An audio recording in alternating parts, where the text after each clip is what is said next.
Madam Clerk, please call the roll. Representatives Baum, Campbell, Camper, Cochran, Faison, Garrett, Hawk, Hazelwood, Love, Moon, Shaw, Whitson, Williams, Chairman Hicks. Here. You have a quorum. All right, thank you very much. I'd like to call the Finance, Ways and Means Subcommittee to order for April the 12th, 2023. Are there any announcements or personal orders before we begin? Hearing none and seeing none. We have a total of 36 bills on our regular calendar and 5 joint resolutions on the constitutional amendment calendar, and we are going to begin with the constitutional amendment calendar. So we're going to begin with item number 1 on our constitutional calendar. It's going to be HJR 13 by Leader Lambert. You have a motion and a second, and I think there are 2 amendments on this bill. And Leader, I'll give you just a second here to get ready. Yes, sir, Mr. Chairman. It should be 2 amendments, one coded 4845 and another 7276. Okay, all right, we'll do a motion on amendment drafting code 004845. We have a motion, a second, and we're going to get all these put on, and then we'll talk about the bill that you discussed. So any discussion on the amendment 4845? Hearing none and seeing none, we're now voting on amendment 4845 on the House on to HJR 13. All those in favor say aye. All those opposed, no. The ayes have it. We're back on the bill as amended, and that brings us to Amendment 2, drafting code 007276. We have a motion. We have a motion to second. Any discussion on this amendment? Hearing none and seeing none, we're now voting on drafting code 007276. That amendment will be going on to HJR 13. All those in favor say aye. All those opposed, no. The ayes have it. We are back on the bill as amended. Sir, you're recognized. Thank you, Mr. Chairman, members of the committee. This is a very simple and straightforward bill as amended. It would move all of our county elections, so county mayor, county judges, DA, public defender, local school board. Instead of it being May, August, it would be August, November. In many of our counties, you wind up having 3 elections per year. This will increase turnout, no doubt about it, and it will save money at the local level. And anytime we can get more Tennesseans turning out to vote, I think we get a better outcome in our elections, because the more voices that are heard, the better off we all are. Regardless of who wins, because then those folks represent a larger portion of individuals that have voted either in favor or against them. But an August-November election, we've gone through this in a lot of our city elections at their request. This would go statewide in every county local election, except for apparently our assessors of property. They are in the off years now and would remain in the off years. I've spoken with them. I've tried every other way to try to move that around where the assessors of property would be able to match up with everybody else. And just because of what they do and the schedule for it, it just doesn't work. So there's an exemption in here for that. All right. Thank you, Leader, very much. Members, you've heard the description of HJR 13. Any discussion? Representative Shaw. Thank you, Mr. Chairman. Mr. Leader, based on your conversation or your remarks, you've already done the research, and pretty well everybody agrees with what you just told us. Yes, sir. Leader, you're recognized. With this amendment, I have no objections. Again, the assessors of property have said that, again, it is a real problem for them to. Now, this obviously is a constitutional amendment, so it would go to the people. And the ultimate voice on this would be in the next gubernatorial election. If we pass this here and then pass it the next session as well, then it would be on the ballot, and it would be up to the people of the state as to whether or not to move these elections. So then we'd find out if we have any objections. But for right now, I've had no one come to me with this version that objects. Representative Shaw. And of course, maybe I didn't make myself very clear. This was asking about the August and November. So far, you've had no objections of August, moving to August and November, not with property tax assessors, but with the other elections. Leader Lambert. No, I've had no objections on that. In fact, it's been really well received by most folks because, again, of everything I've just mentioned. I mean, it's fewer elections that are occurring within 1 year, higher voter turnout, and it saves them money at the local level. It's also easier to communicate to folks. I think sometimes in some districts, people get a little election weary, where it just seems like, wow, every couple of months we're having an election. And by the time you get to the end of the year, I mean, it's people are almost kind of worn out of going to the polls. I like going and vote. I'd go more times if they let us. But it's we only let folks go one per election. That's how it's going to stay. Representative Shaw. All right. Thank you. Leader Camper. Thank you, Mr. Chairman.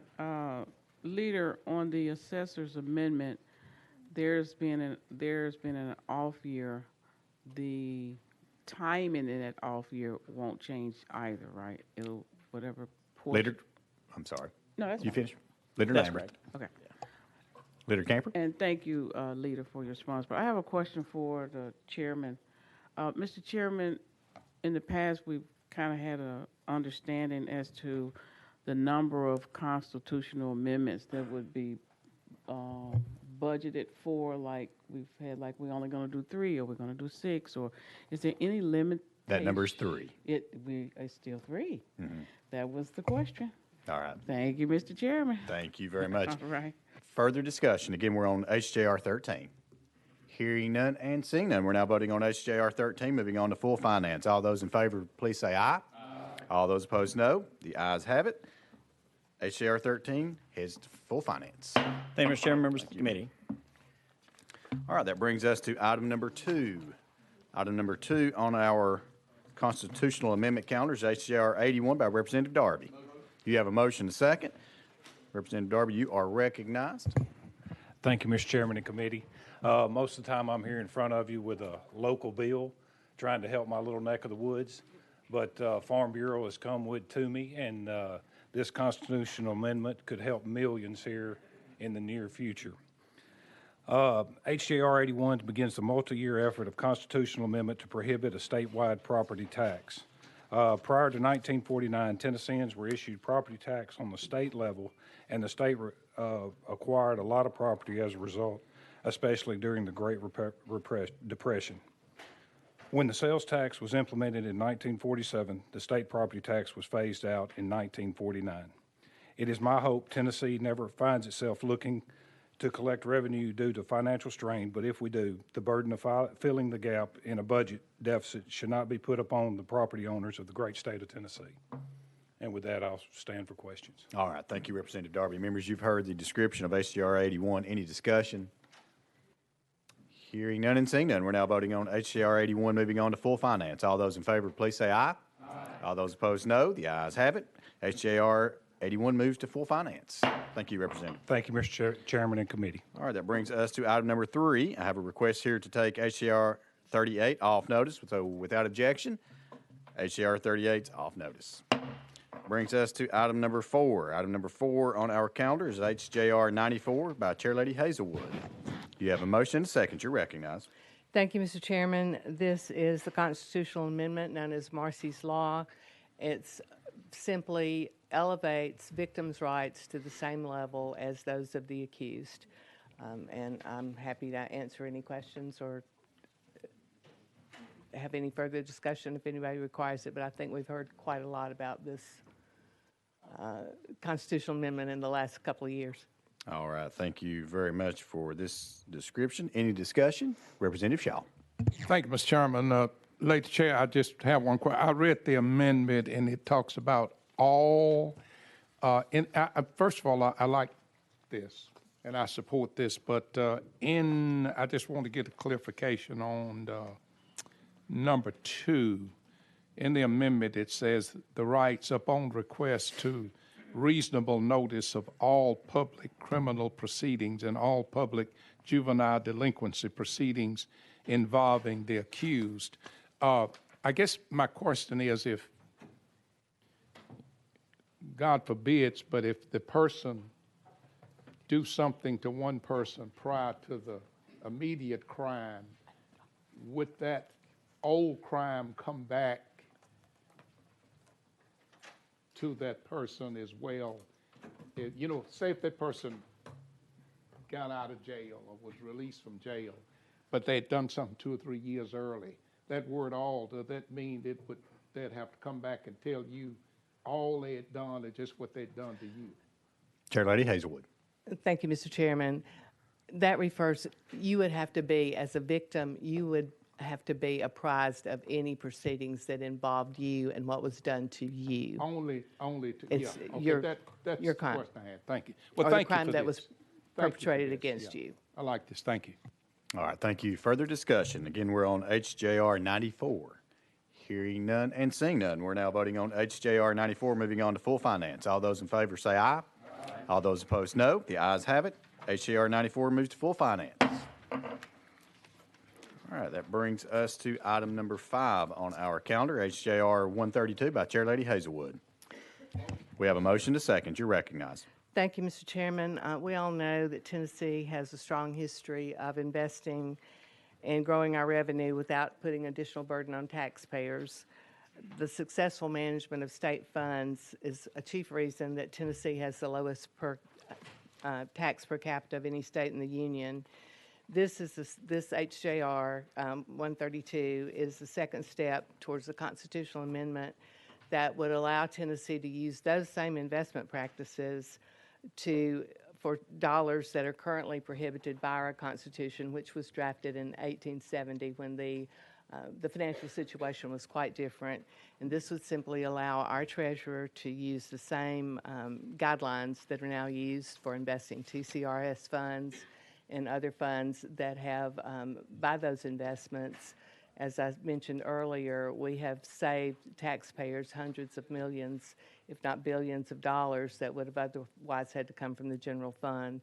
This would allow us those same investment opportunities in a diversified portfolio that are currently available for those separate funds.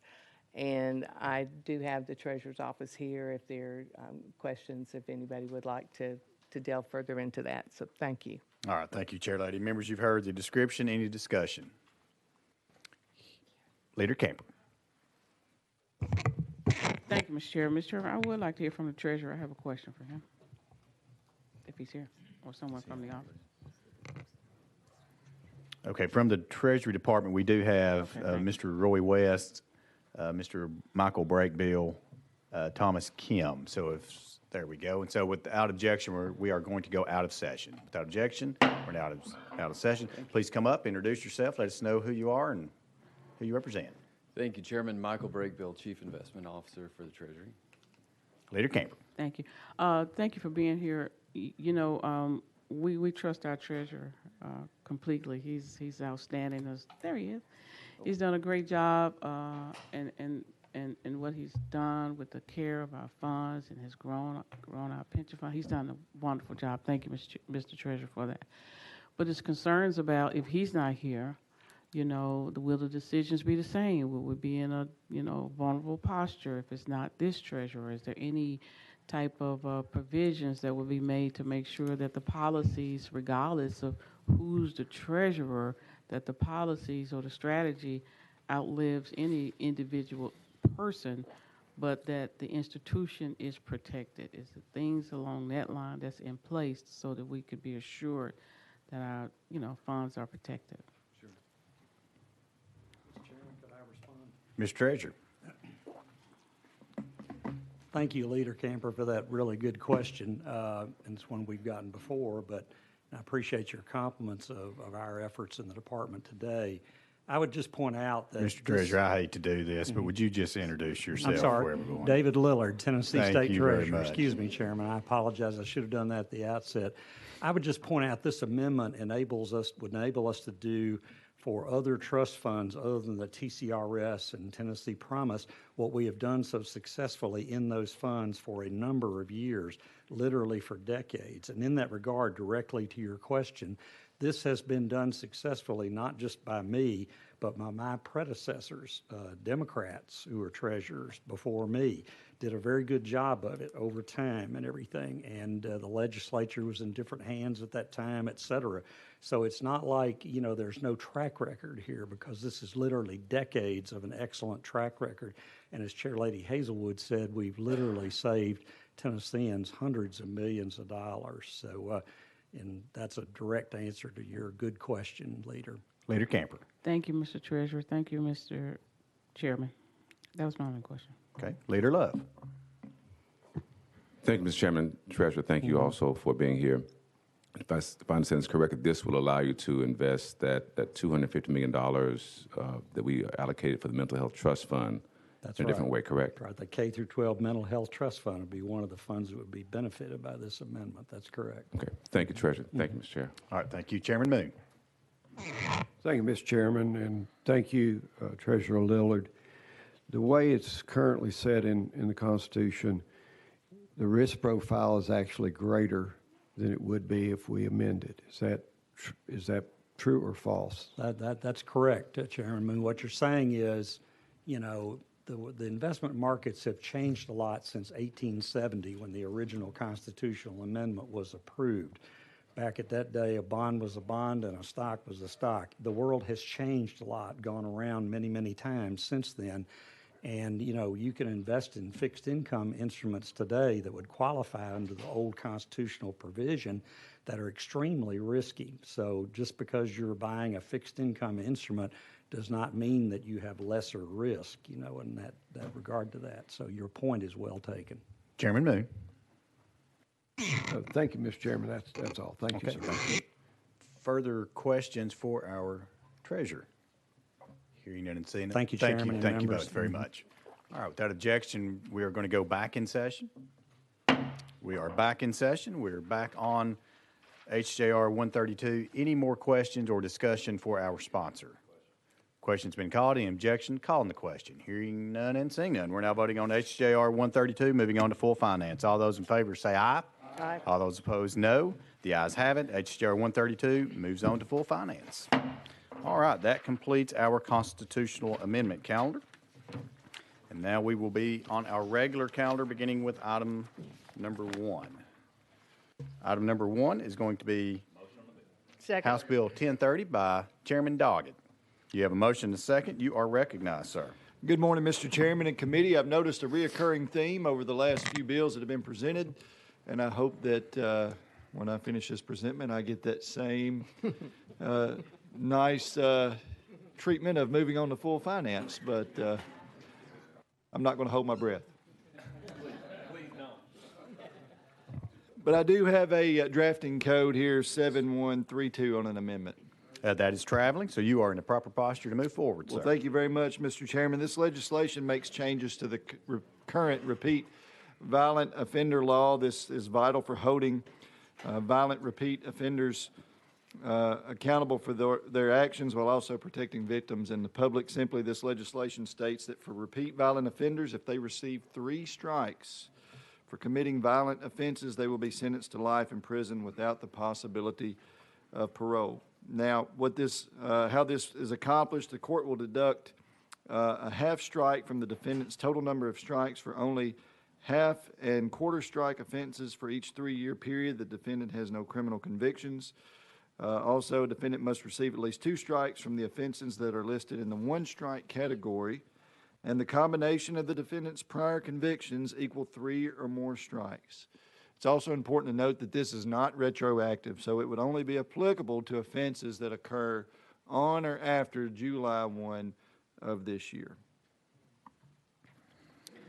All right. Thank you, Chairman Doggett, very much for this description. Again, we're on House Bill 1030. We do have someone who has requested to be able to give testimony today. Matthew Charles, is he in the audience? Mr. Matthew Charles? All right, there he is. Without objection, we are going to go out of session at this time. Without objection, we're out of session. So we will ask Mr. Charles to come forward. If you'll just state your name for the record and your affiliation, sir. You have 3 minutes once you begin. My name is Matthew Charles. I'm a resident of Tennessee and the Tennessee State Director for FAM.org. I thank you, Chairman, for allowing me to speak. Thank you, committee members. FAM opposes House Bill 1030 because we believe that this bill will also net some people and give them a life without parole sentence that shouldn't be attributed a life sentence based on mitigating factors that the court will not be able to adequately address at sentencing and then sentence accordingly. We also believe that this is not the most effective way, although this bill is costly, of having effective crime prevention. This is an unnecessary bill for several reasons. I've already stated some of those in committee, but I'll just restate a few right now. The fact that we already have a 2 strikes, repeat offender law and a 3 strikes bill on the books. Data shows that 3 strike laws do not work. They are very expensive, but they do not work. Also, last year, this assembly passed the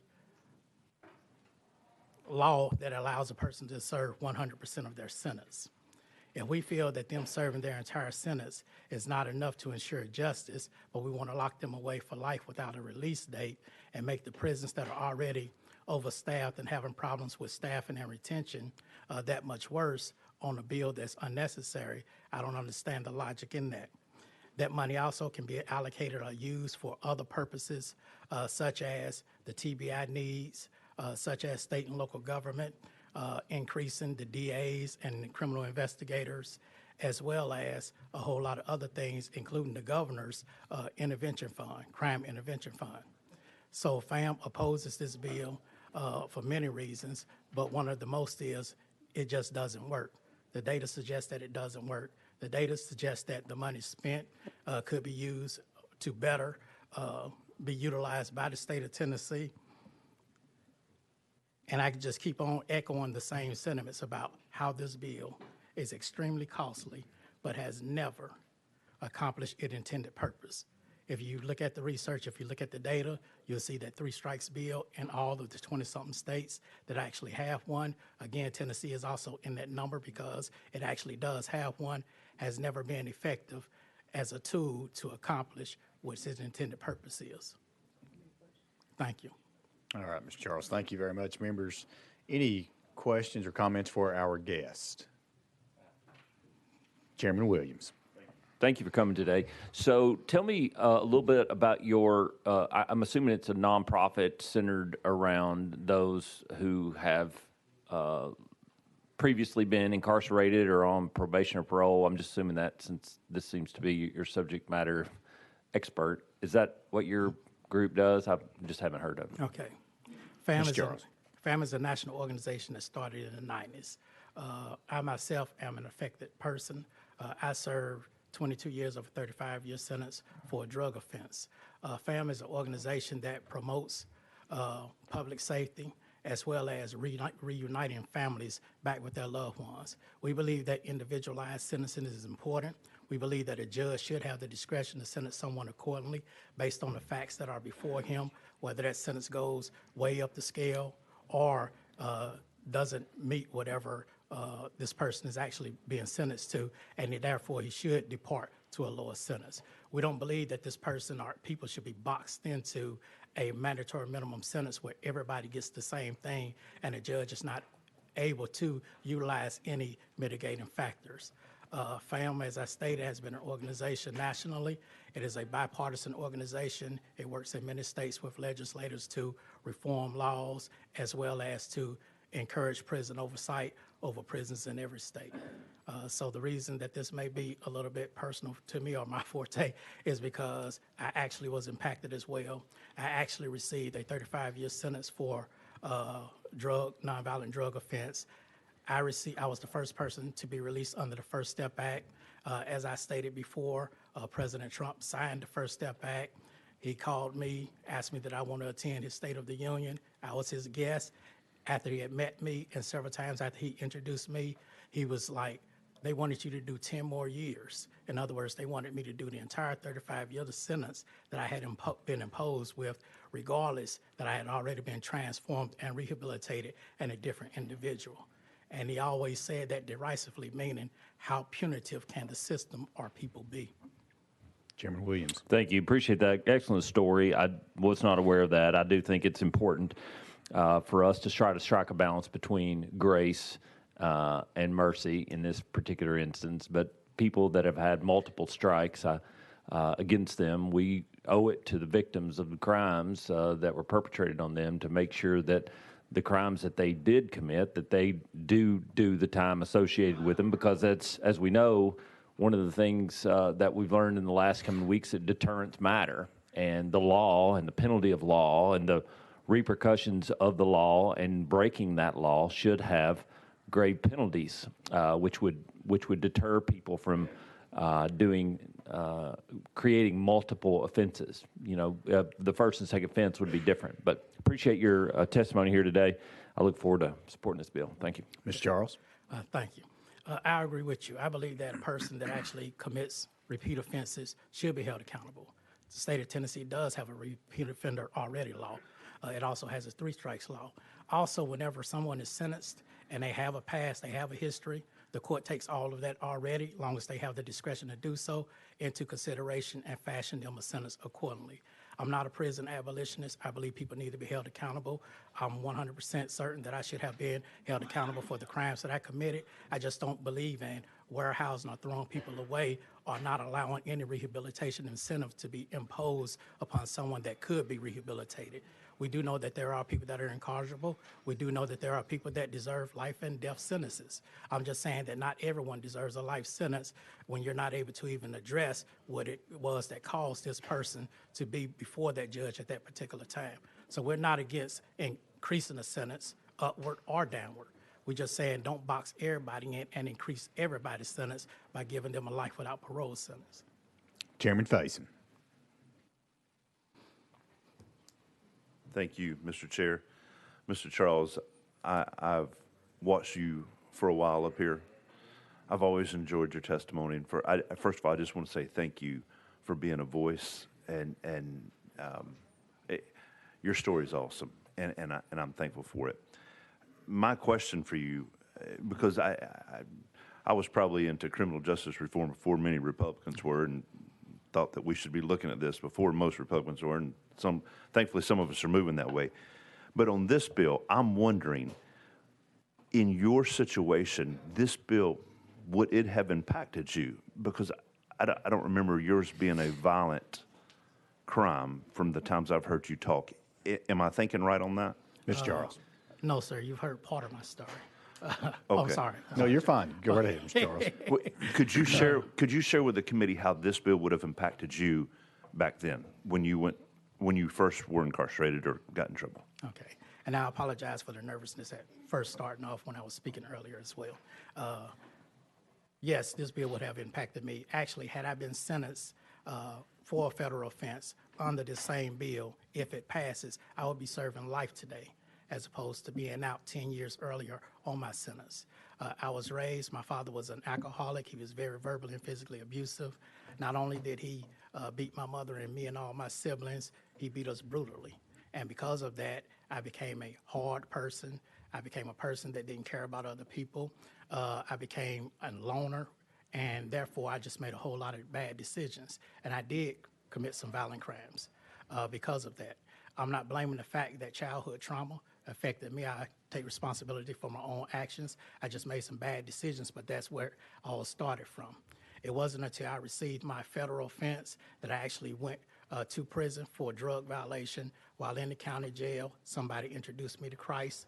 Prior to that, God never existed to me. He wasn't real because he never came and rescued me or my siblings or my mother from my father's abuse.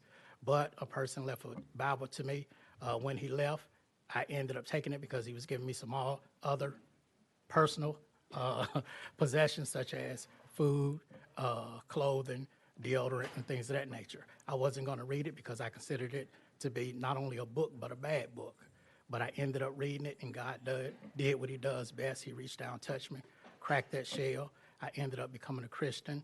My whole world changed, flipped me upside down without my permission. And then from that point on, I just continued to learn more about the Christian faith. And in doing so, it just started opening doors for me that otherwise would be closed. It showed me that I didn't have to be the same person that my father was, that I could be a better person. And today I stand before you a changed man because of that. All right. Chairman Faison? All right, further discussion. Chairman Hawk. Thank you, Mr. Chairman. And much like others, I've heard your testimony before. You're doing a great job, as you always do, so thank you very much.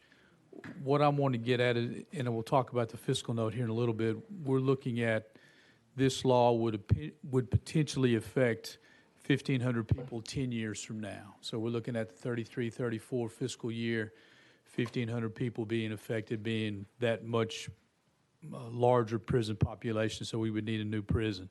Tell me what you do and other organizations like you do so we don't have those 1,500 people come into the life of incarceration. What are you doing, and what are other organizations doing to try to keep that 1,500 number from never happening?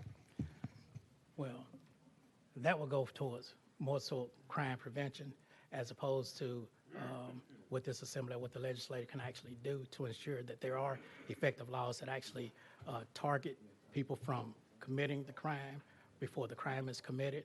But the organization that I actually, like I say, am a part of, we just believe in smart prison reform. We believe that every court should have the discretion to sentence somebody accordingly.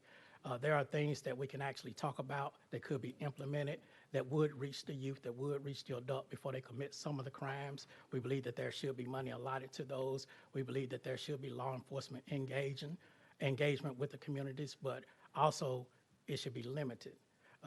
I propose, which I'm not ashamed to speak about, I propose to the White House administration, this one, as well as the current administration, about implementing the fact that every time that a police officer comes in contact with a civilian, a person, he has to log it in a logbook. And whenever his shift is over, he has to turn it into a supervisor. And my belief is that that will limit unnecessary engagements with people that shouldn't be by law enforcement. It also means on the flip side that if law enforcement come up to you, pull you over for a traffic ticket, 9 out of 10 times they're going to give you that ticket because they got to go back and write something up. So like I said, there's a flip side to it, but it will allow you to be able to monitor and see what this person was stopped for, because a lot of problems that come in the, I'm not trying to be, put this on a racial perspective, but a lot of problems that happen in the black communities is once a person who may not be doing anything but looks suspicious like he could be doing something is stopped and he has that interaction with the police officer, it could lead to a variety of things. He could get scared and just freak out and take off running. And if he does that, he put his life in jeopardy, and the officer believes that his life may be in jeopardy because he may, in fact, have something. So just the interaction itself, it will reduce those unnecessary interactions to where if a police officer actually views somebody that needs to be stopped, that needs to be talked to, that he needs to actually go up and arrest, he will actually be able to effectuate his job better. And I proposed that to them during the time that they was trying to see what could be done to reduce these police shootings that were taking place. Chairman Hawk. All right, thank you. Further discussion for our guest. All right, hearing none and seeing none. Mr. Charles, thank you very much for your time and your testimony. Thank you, Chairman. Thank you, committee members. All right, without objection, we will go back into session. We're back in session. We're back on the bill. Chairman Doggett. Mr. Chairman, committee, thank you. It was brought to my attention while we were in recess to hear from our guest that I misspoke earlier in my presentation, in my opening remarks. I had made the comment that this would, after 3 strikes, you would receive life without the possibility of parole. I misspoke there. It should be you receive life with the possibility of parole. So I just wanted to clarify that for the committee. I also would like to point out a couple things. One, you have to have 2 full-point strike offenses, convictions for that. You cannot be sentenced to life with parole under this 3 strikes law with only having one strike and then having a combination of other half and quarter strikes. And so you've got to have 2 full strike convictions in order, and then those other halves and quarters can add up to that. Let's see. I think that's it. That's what I wanted to point out. Okay. So I'm staying ready for any questions that you might have. All right. Any discussion for the sponsor? Let's go to Leader Cochran. Thank you, Mr. Chairman. And Chairman Doggett, I just one question of clarification came up as our guest was testifying. So currently in subsection C, it says the court shall sentence a defendant who's been convicted. So it's a shall, right? So for that life sentence. Right now, the way that the code is written, does the court have the option to sentence to life in prison? So if you had the same criminal commit 3 of these crimes currently, the way that the code is written, you may not know the answer to that. I was just curious. Right now, could a judge, if they wanted to, sentence that 3rd conviction as life in prison? And again, I'm sorry to spring that on you. I just didn't know if you knew the answer to that one. Chairman Doggett. Well, thank you for that question. Without me trying to dive into the technicalities of this, would it be okay if we were to go out of session and hear from legal services and let them explain that? I know Put them on the spot. I don't know this is necessarily their subject matter, so I'm going to say no. You good with that? So you can get clarity and, okay, I think we all know this bill does have a cost associated with it, and so, that's small.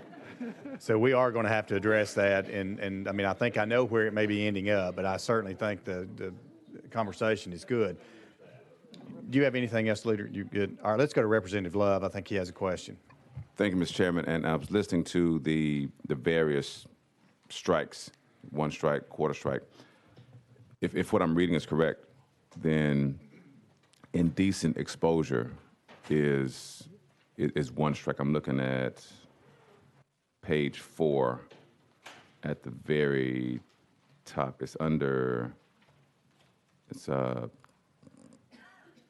23, I think, that section. So indecent exposure would qualify as a one-strike offense, right? Chairman. If the offense is a felony offense. Okay, all right, thank you. Representative Love, is that good?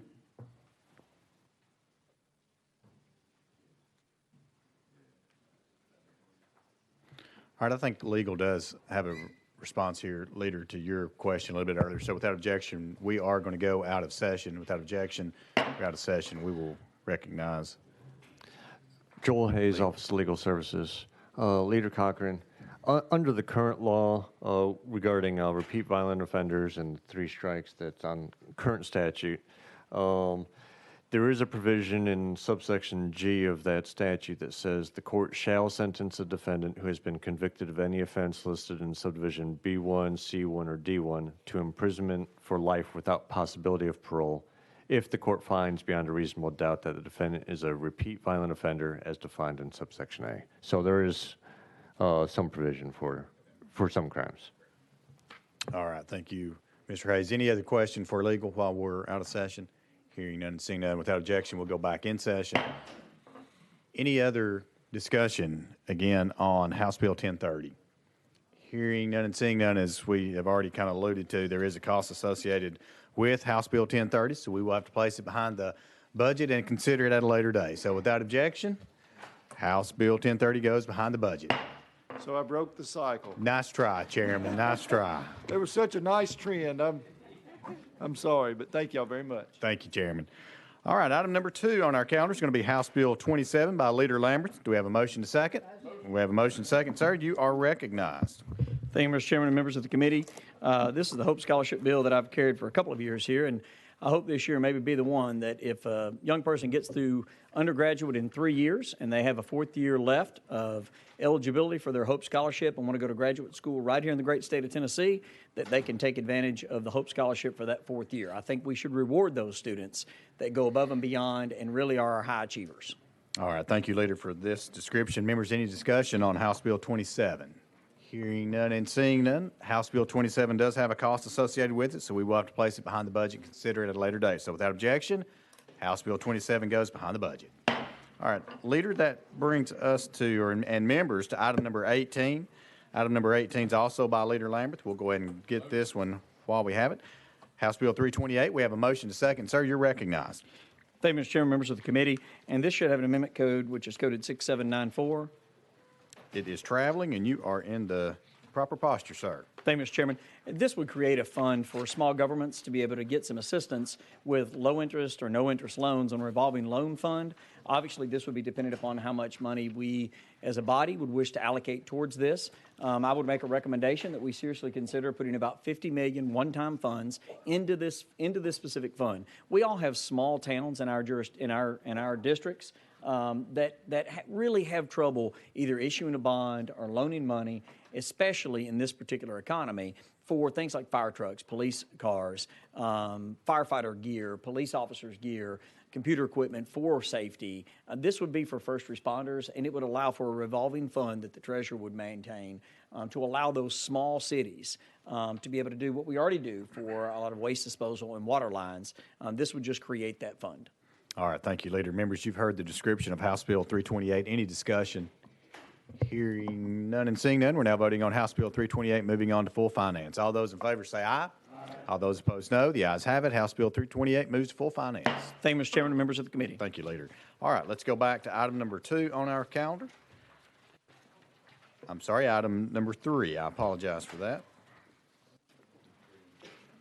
Thank you. There we go.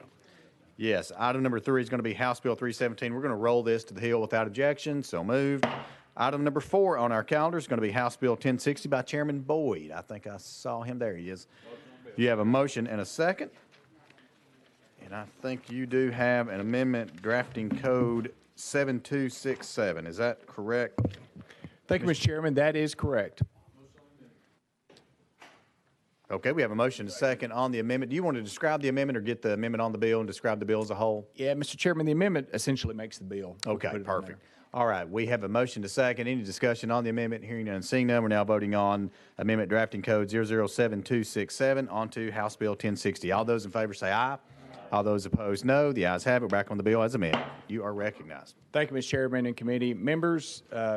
Whether you go to church or not, you've probably heard the Bible verse, Matthew 9:37. The harvest is plentiful, but the workers are few. And I think that describes our labor market in the state of Tennessee. We currently have about 265,000 open jobs right now. And in February, we had 117,000 unemployed folks, 21,800 of which are on state unemployment benefits. So what this bill seeks to do, it expands the list of activities that can be done, work search related activities that can be done to qualify for unemployment benefits. It increases the number of activities that you have to do a week from 3 to 4, and it addresses another problem called ghosting, where people will apply for a job and then not show up for the interview, and they use that as a mechanism by which to continue their unemployment benefits. And so this creates a mechanism which the employer that is ghosted can report that to the Department of Labor. If the person is caught doing that, they will not lose the benefits permanently, but just that week.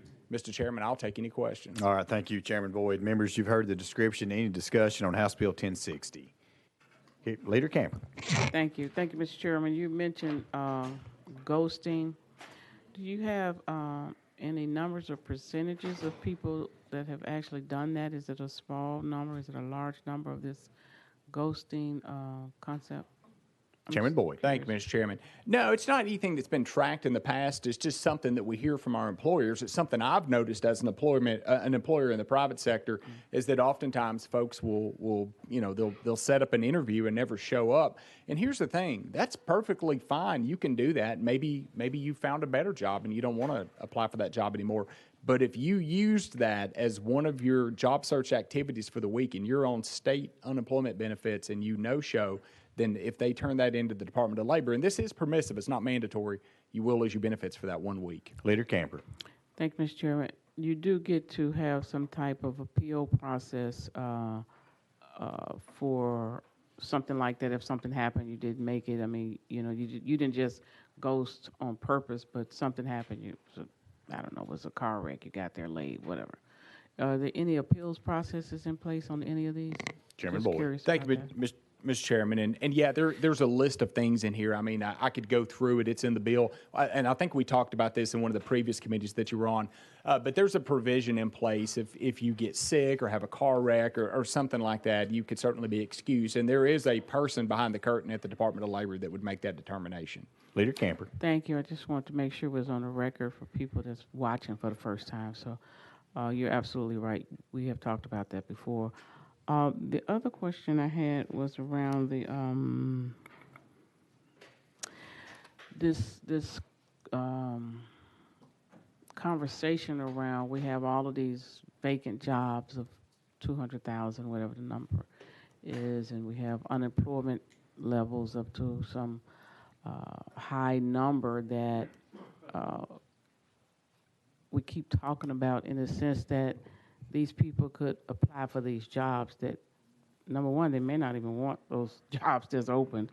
Secondly, I think a lot of people have just started businesses, so they're not applying for some of these jobs for different reasons. Additionally, I think there's a training issue too with some people that are unemployed. They need to get the training to be able to apply for those jobs. So I don't want it to give the impression that everybody that's out there that's not employed is not applying for these jobs that are open simply because there's a job opening I should be applying for it. I understand your point of what you're trying to accomplish here, but I mean, COVID changed a lot of things for a lot of people, and they're seeing life differently, and so they're making different choices. I get and I appreciate and support that people shouldn't just languish on unemployment just because they don't want to work. I completely get that. But I do think that there are a lot of people that probably would apply for those jobs if they had the training. So I know it's a lot of workforce training going on. I know we're doing a lot in our school system to try to get the people prepared for the jobs of the future. And so I think it's a lot of that's involved too, Mr. Chairman. Chairman, Thank you, Mr. Chairman. And I agree with a lot of what you said. We definitely don't want to discourage entrepreneurship, and we need to, as a state, we need to help better train and equip our workers for these jobs. But I just want to remind folks, this bill is not in any way to harm people that are drawing unemployment benefits. This is to help match them with the jobs that are out there. We think if we can get them involved in more job search activities, that will pair them up and get them back in the workforce, because there is certainly a shortage in the workforce right now. Mr. Chairman. Thank you, Leader Camper. Thank you, All Mr. right. Chairman. Further discussion on House Bill 1060. Hearing none and seeing none, we're now voting on House Bill 1060, moving on to full finance. All those in favor say aye. All those opposed, no. The ayes have it. House Bill 1060 moves to full finance. All right, brings us to item number 5 on our calendar. It's going to be House Bill 1095, also by Chairman Boyd. You have a motion and a second. You have an amendment. Mr. Chairman, I do have an amendment that needs to be adopted in this committee if we could. I'm sure in drafting code 7351. Okay, that's what I have. Do we have a motion and second on the amendment? We have a motion and second. You're recognized on the amendment. Thank you, Mr. Chairman. It rewrites the bill. All right. In discussion on the amendment, hearing none, seeing none, we're now voting on drafting code 007351 on to House Bill 1095. All those in favor say aye. All those opposed, no. The ayes have it. Back on the bill as amended. You're recognized. Thank you, Mr. Chairman and committee members. I do not have a Bible verse for this bill, but I will tell you that if you like good legislation, you're going to love this bill. And so in 2022, I passed a piece of legislation to do a study on the impact of temporary staffing agencies on long-term care facilities in Tennessee. And we got the results back, folks. And it says that in nursing homes, in 2019, we spent about $10 million, and by 2022, it's now $100 million. In assisted living facilities, it was $170,000 in 19, and in 2022, it's $4 million. So we're seeing just a tremendous impact that we're having in Tennessee. Unfortunately, through Medicaid has to pay a lot of these costs. And so what House Bill 1095 does is it basically requires these temporary staffing agencies to meet the same requirements that the facility itself would have if they employed the RNs, LPNs, or the CNAs directly. And so, you know, it's some of the things, I won't go over all of them, but it requires them to register with the Health Facilities Commission and submit a report twice a year. They have to meet all licensing, certification, training requirements. They have to make sure that the employee is, they do a federal background check and make sure that the worker's name does not appear on the sex offender registry or the abuse registry. So it does a lot of things like that. Mr. Chairman, it's a wonderful bill. Thank you, Chairman Boyd. You've heard the description. Any discussion on House Bill 1095? Representative Love. I was just going to check and see if Representative Shaw had a Bible verse for this or not.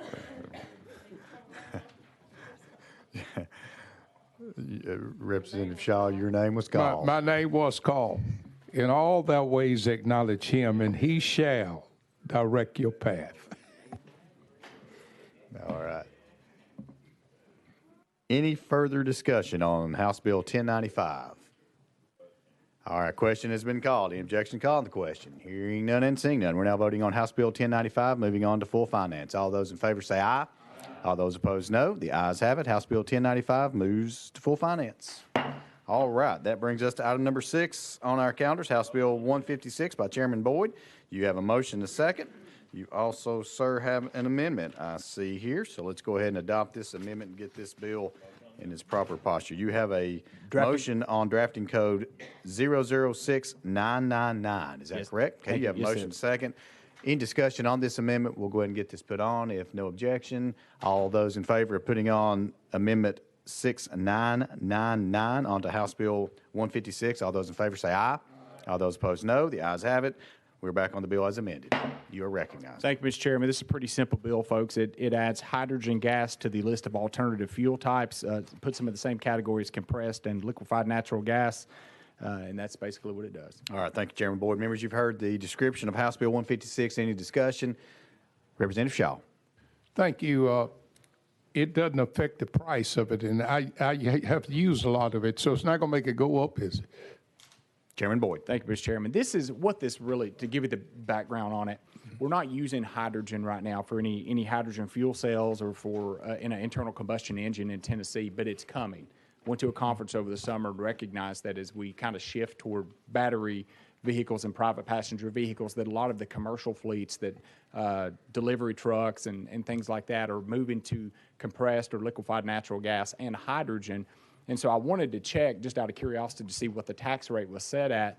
And when we looked into it, no one had ever put hydrogen on the list of alternative fuels. And so it doesn't affect, it has zero impact right now because we don't have it in Tennessee, but it is coming. Representative Shaw. Thank you for that. Further discussion, House Bill 156.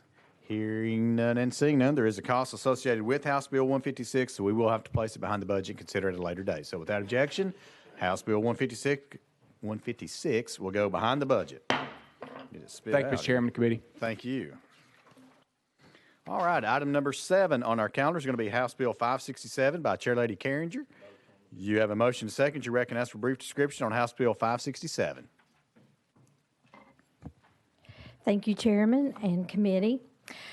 House Bill 567 is a bipartisan measure that is intended to help Tennessee's most at-risk mothers and babies by establishing a TennCare pilot program that provides remote monitoring for mothers with high-risk pregnancies or pregnant mothers that live in counties that do not have a licensed OB/GYN that participates in TennCare.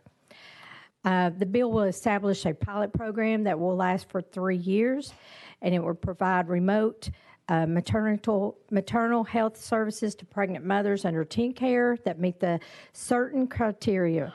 Utilize digital technology to collect the mother and baby's medical health data through devices that would, among other things, may conduct fetal monitoring, including maternal heart rate, fetal heart rate, and amniotic fluid, placenta location, fetal presentation, and the like. Measure physiological data, including blood pressure, pulse oximetry, weight, glucose levels, and etc. Would also utilize the remote non-stress or ultrasound technology. The ones that would benefit from this are mothers who are on TennCare, and if they are referred by their provider and their MCO determines that they either have a high-risk pregnancy, considering factors such as pre-existing health conditions, age, lifestyle, or other health conditions, and live in a county without an OB/GYN that participates in TennCare. The program will also continue for up to 12 months of postpartum. And why this bill is needed in the state of Tennessee is because March of Dimes had 210,000 Tennessee women living in maternal care deserts or counties where access to maternal health care is limited or absent.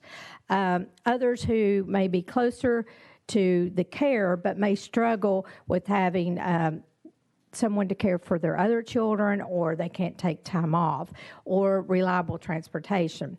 So for these women, it would be very critical for us to be able to offer this in the state of Tennessee. And so with this explanation, I'll stand for some questions. All right. Thank you very much, members. You've heard the description of House Bill 567. Any discussion? Hearing none and seeing none, there is a cost associated with House Bill 567, so we will have to place it behind the budget and consider it at a later date. So without objection, House Bill 567 goes behind the budget. Thank you. Thank you. Brings us to item number 8 on our calendar. It's going to be House Bill 1075 by Chairman Subcommittee. We have a motion to second. Sir, you are recognized for a brief description on House Bill 1075. Thank you, members. Very simply, House Bill 1075 brings equalization to dual enrollment. Currently, in the TCATs, we can go down to the sophomore level. In our community college, it's restricted to juniors and seniors. All we're doing is syncing it up. Then now for community colleges and TCAT centers, sophomores, juniors, and seniors can take advantage of dual enrollment. That's the explanation, Mr. Chairman. All right, thank you, Chairman Spicky. Members, you've heard the description of House Bill 1075. Any discussion? Hearing none and seeing none, there is a cost associated with House Bill 1075, so we will have to place it behind the budget, considered at a later date. So without objection, House Bill 1075 goes behind the budget. Thank you, Chairman. Mr. Chairman, I have the retention bill up also in this committee. Could I do that while I'm here? Yeah, what number you have? I believe it's 20. I'm carrying it for Chairman White. Oh, okay. Is that House Bill 437? It is, sir. Yes, Absolutely, you sure can. Okay, members, we're going to go to item number 20. That's going to be House Bill 437, again by Chairman Sapicki. Chairman Sapicki, you have a motion to second. Sir, you are recognized for a brief description. Thank you, members. I'm going to try to do this as quickly as I can, but this is the fix to the retention bill or the interventions that we're going to have going forward, so we can explain this to all of our LEAs going home. Mr. Chairman, I'll be as brief as I can on each section, but I think it merits some explanation. Section 1 talks about what we're going to use as another data point. Your superintendents have contacted the Chairman of Education and you yourselves about we need another data point. What we're going to do is if a student scores approaching on the TCAP test, if they use the universal screener that is provided by the state, their third one that they take, normally it happens in March, that if they give that as a test and the student scores in the 50th percentile or higher, along with the approaching on the TCAP that they take later on, that can be used for automatic promotion to the next grade. We believe that they have exhibited enough effort there and enough work and knowledge that they are close enough that with the interventions of possibly summer school being an option to them or a tutor the following year, that those students should have the best chance to get on grade level. That's what Section 1 does. Section 2 talks about the appeal process of parents. The Department of Education has an appeal process down to the 40th percentile on the TCAP test, 40th percentile. The problem is in the original bill we wrote, it said only the parents can initiate the appeal.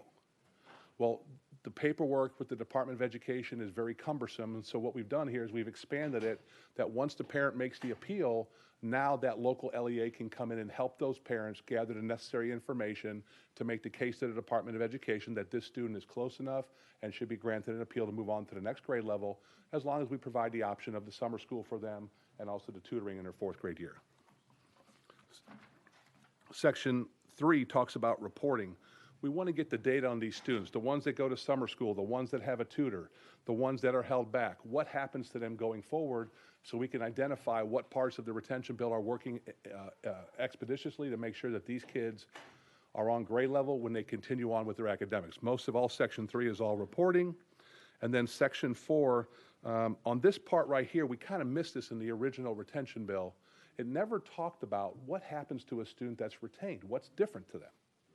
Now, if you move forward, you can get summer school, you can get a tutor, but in K through 3, if an LEA holds a student back for academic reasons, what's different? We forgot to put that in there, and what this part says is that if a student is retained in K through 3, they must be assigned a tutor to help them during that retention year to get caught up and on grade level, so when they move to the next grade level, they are ready to go.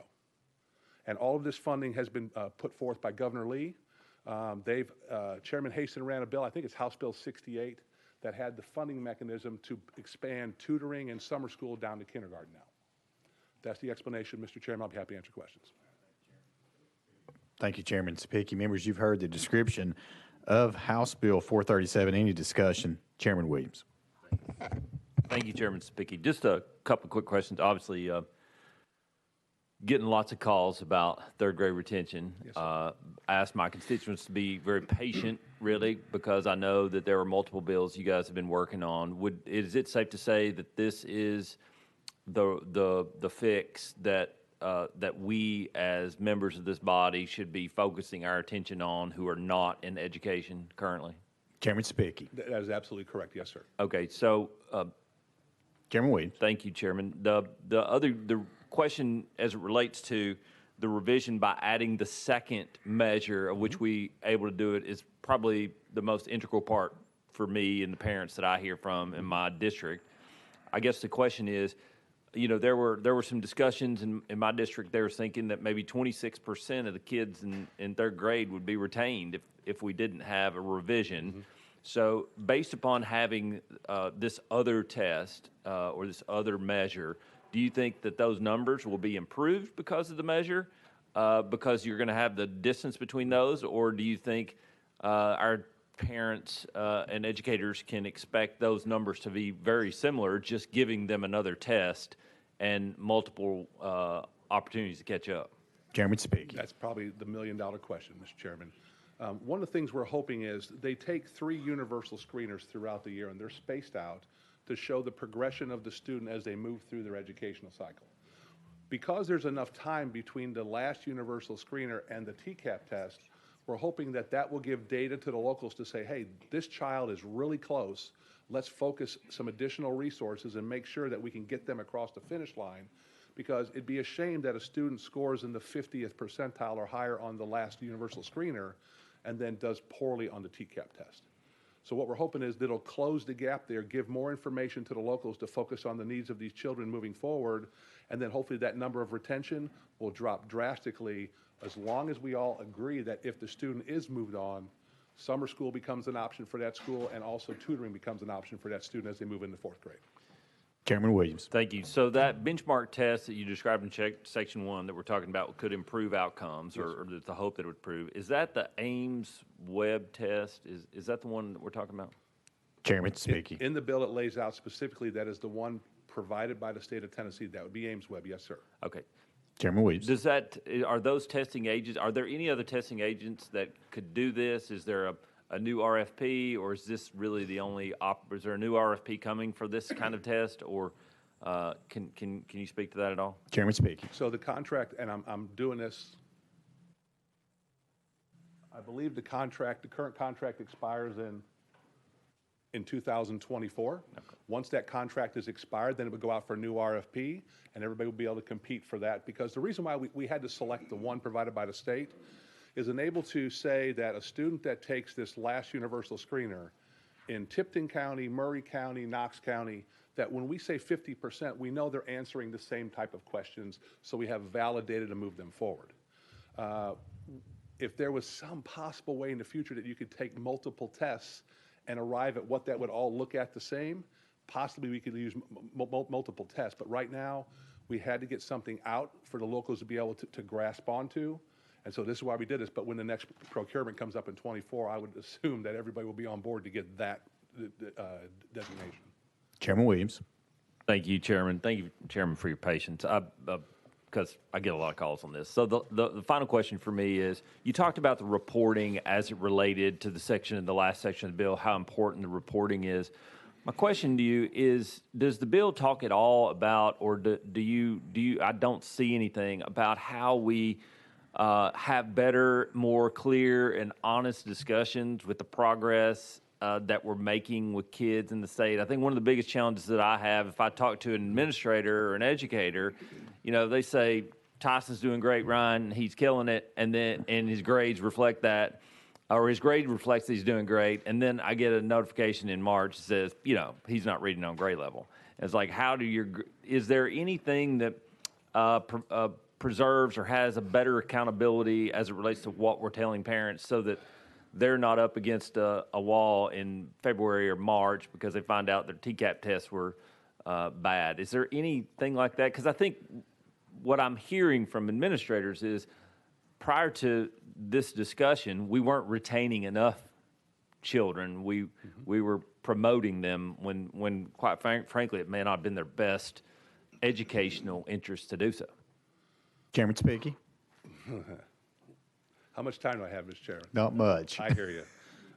That's the million-dollar question, right? That's the million-dollar question, is how do we provide data to the locals in August and in October and in December and in January and in March, that Jenny or Johnny is on track doing the work, so that when they take the TCAP test, they excel, they move on, and their academic outcome as it gets through the whole system just gets better and better and better. How do we close those gaps? And basically how we close those gaps is data. Hopefully you're familiar with the term Occam's razor. I'm an Occam's razor guy. I start peeling away things that could be the problem. And as long as the problem persists, I haven't solved the problem yet. Until we remove something and the problem is solved, or we get down to the last thing, and there's your problem. We've already looked at the Pearson test, the TCAP test. The TCAP test, did you notice, is made by Tennessee teachers. It's approved by Tennessee teachers. It's created by Tennessee teachers. We've looked at the curriculum, we've looked at the textbooks, all approved by Tennessee teachers and administrators. Everything we do pretty much syncs up with what the rest of the country's doing. We're not asking our students to know anything that's really not normal in third grade, the basics in third grade. What we're focusing on, and this is where I applaud Governor Lee, and I applaud all of us because we passed Chairman Hastings' bill a little bit ago, that now we're focusing on if you wait till third grade, it's too late. It's too late. We got to get them in kindergarten and in first grade when we can affect the changes to get them on grade level so that they can stay on grade level. And then the third grade retention bill is non-existent because they're on grade level. We've got to get to the point in education that a student that fails the third grade TCAP test is an anomaly in the state of Tennessee. Something happened. A tragedy in the household, right? Something out of the ordinary happened because our kids all pass it. So, long answer to a question, sir. Chairman Hawk. Thank you, Mr. Chairman. Chairman speaking, thank you so much for your work on this. I should have asked this or should have known the answer to this. I've been discussing the amendment back home, and I've been using that 50th percentile measurement. And I want to get this clear in my mind. Is that the 50th percentile measurement in the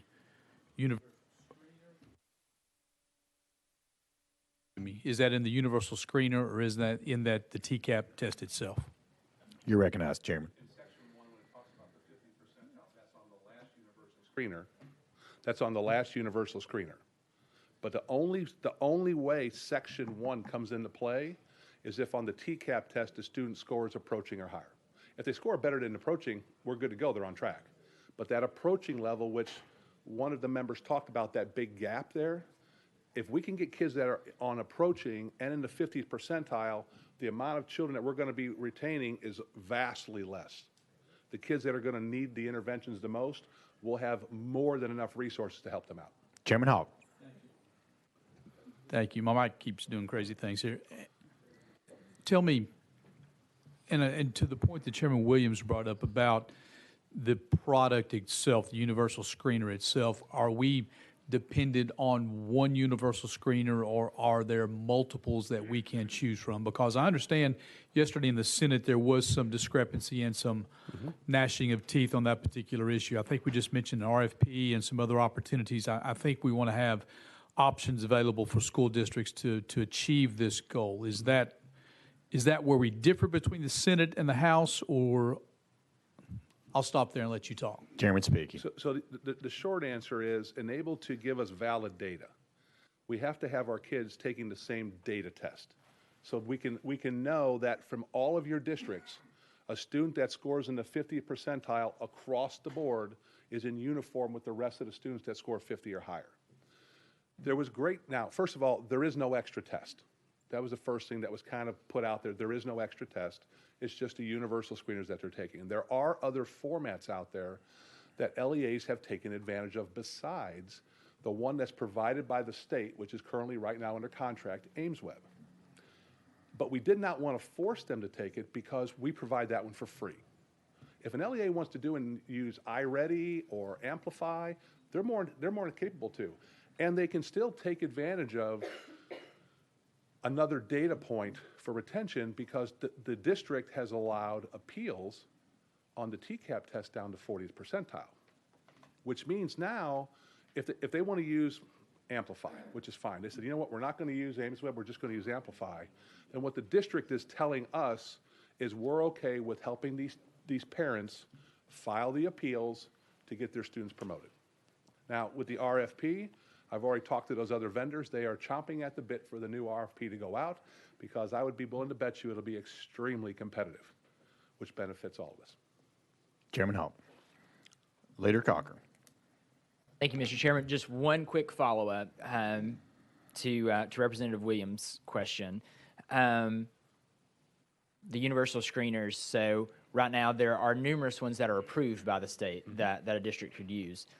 I don't know if we know how many of those districts use something other than AimsWeb, but for those that do, just as a matter of practical application, how does that work? So if you're already using a different vendor, you have for this upcoming year, you have to switch, or right? I mean, so like even now, this change would apply to this school year, correct? Chairman. At the end of the school, no, 23-24. Okay. 23-24.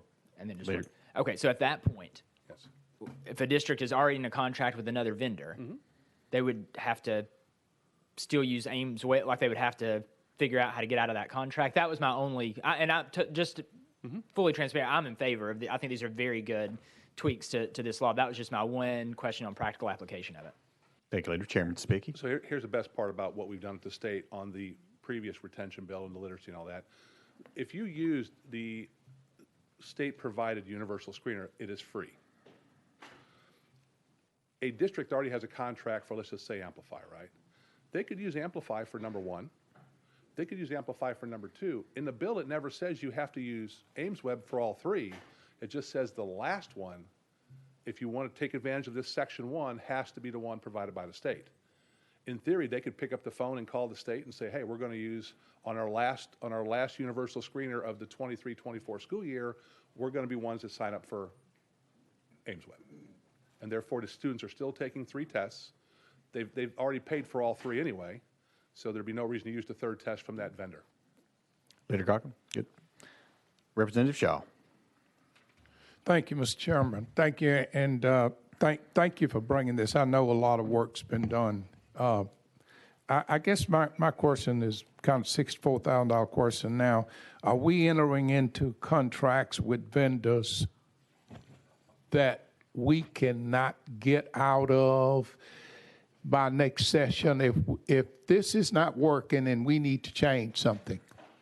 We're going to come back and say, well, we can't do it because we entered into a contract with the XYZ vendor and it doesn't end until 25, 26.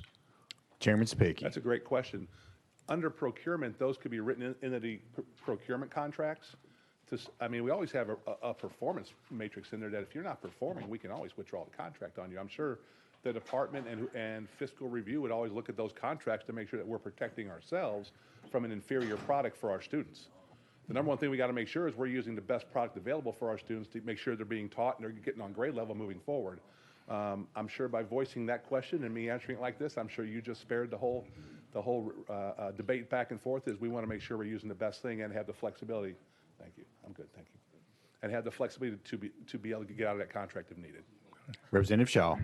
Thank you. Well, thank you for that, because I think that's very important, because while you're presenting, I think, what is a fair and good case. But I mean, if this is not working and we see we need to do something else, I certainly don't want us to be held up for 2 or 3 years because we're under some contract and can't do it. So thank you so much. Representative Love.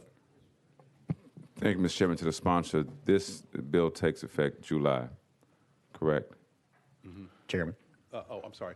There are certain parts that an LEA would be able to take advantage of July 1st. Now, obviously, the last universal screener would be for the 23-24 school year. Okay, so what remedies do we have for this school year? Is that anything in there in the bill that helps out this school year? Chairman speaking. Those are rules that have already been promulgated by the Department of Education that allows an appeal process on the TCAP test down to the 40th percentile.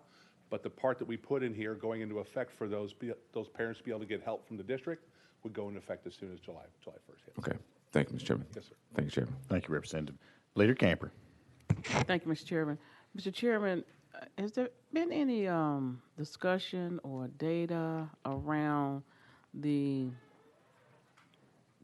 K through 2nd grader who came into the education system during COVID, and now they are the 3rd grader that this is going to affect? Have we talked about that, and and how that's going to impact them? Any data around that, and what would this bill do to help those students?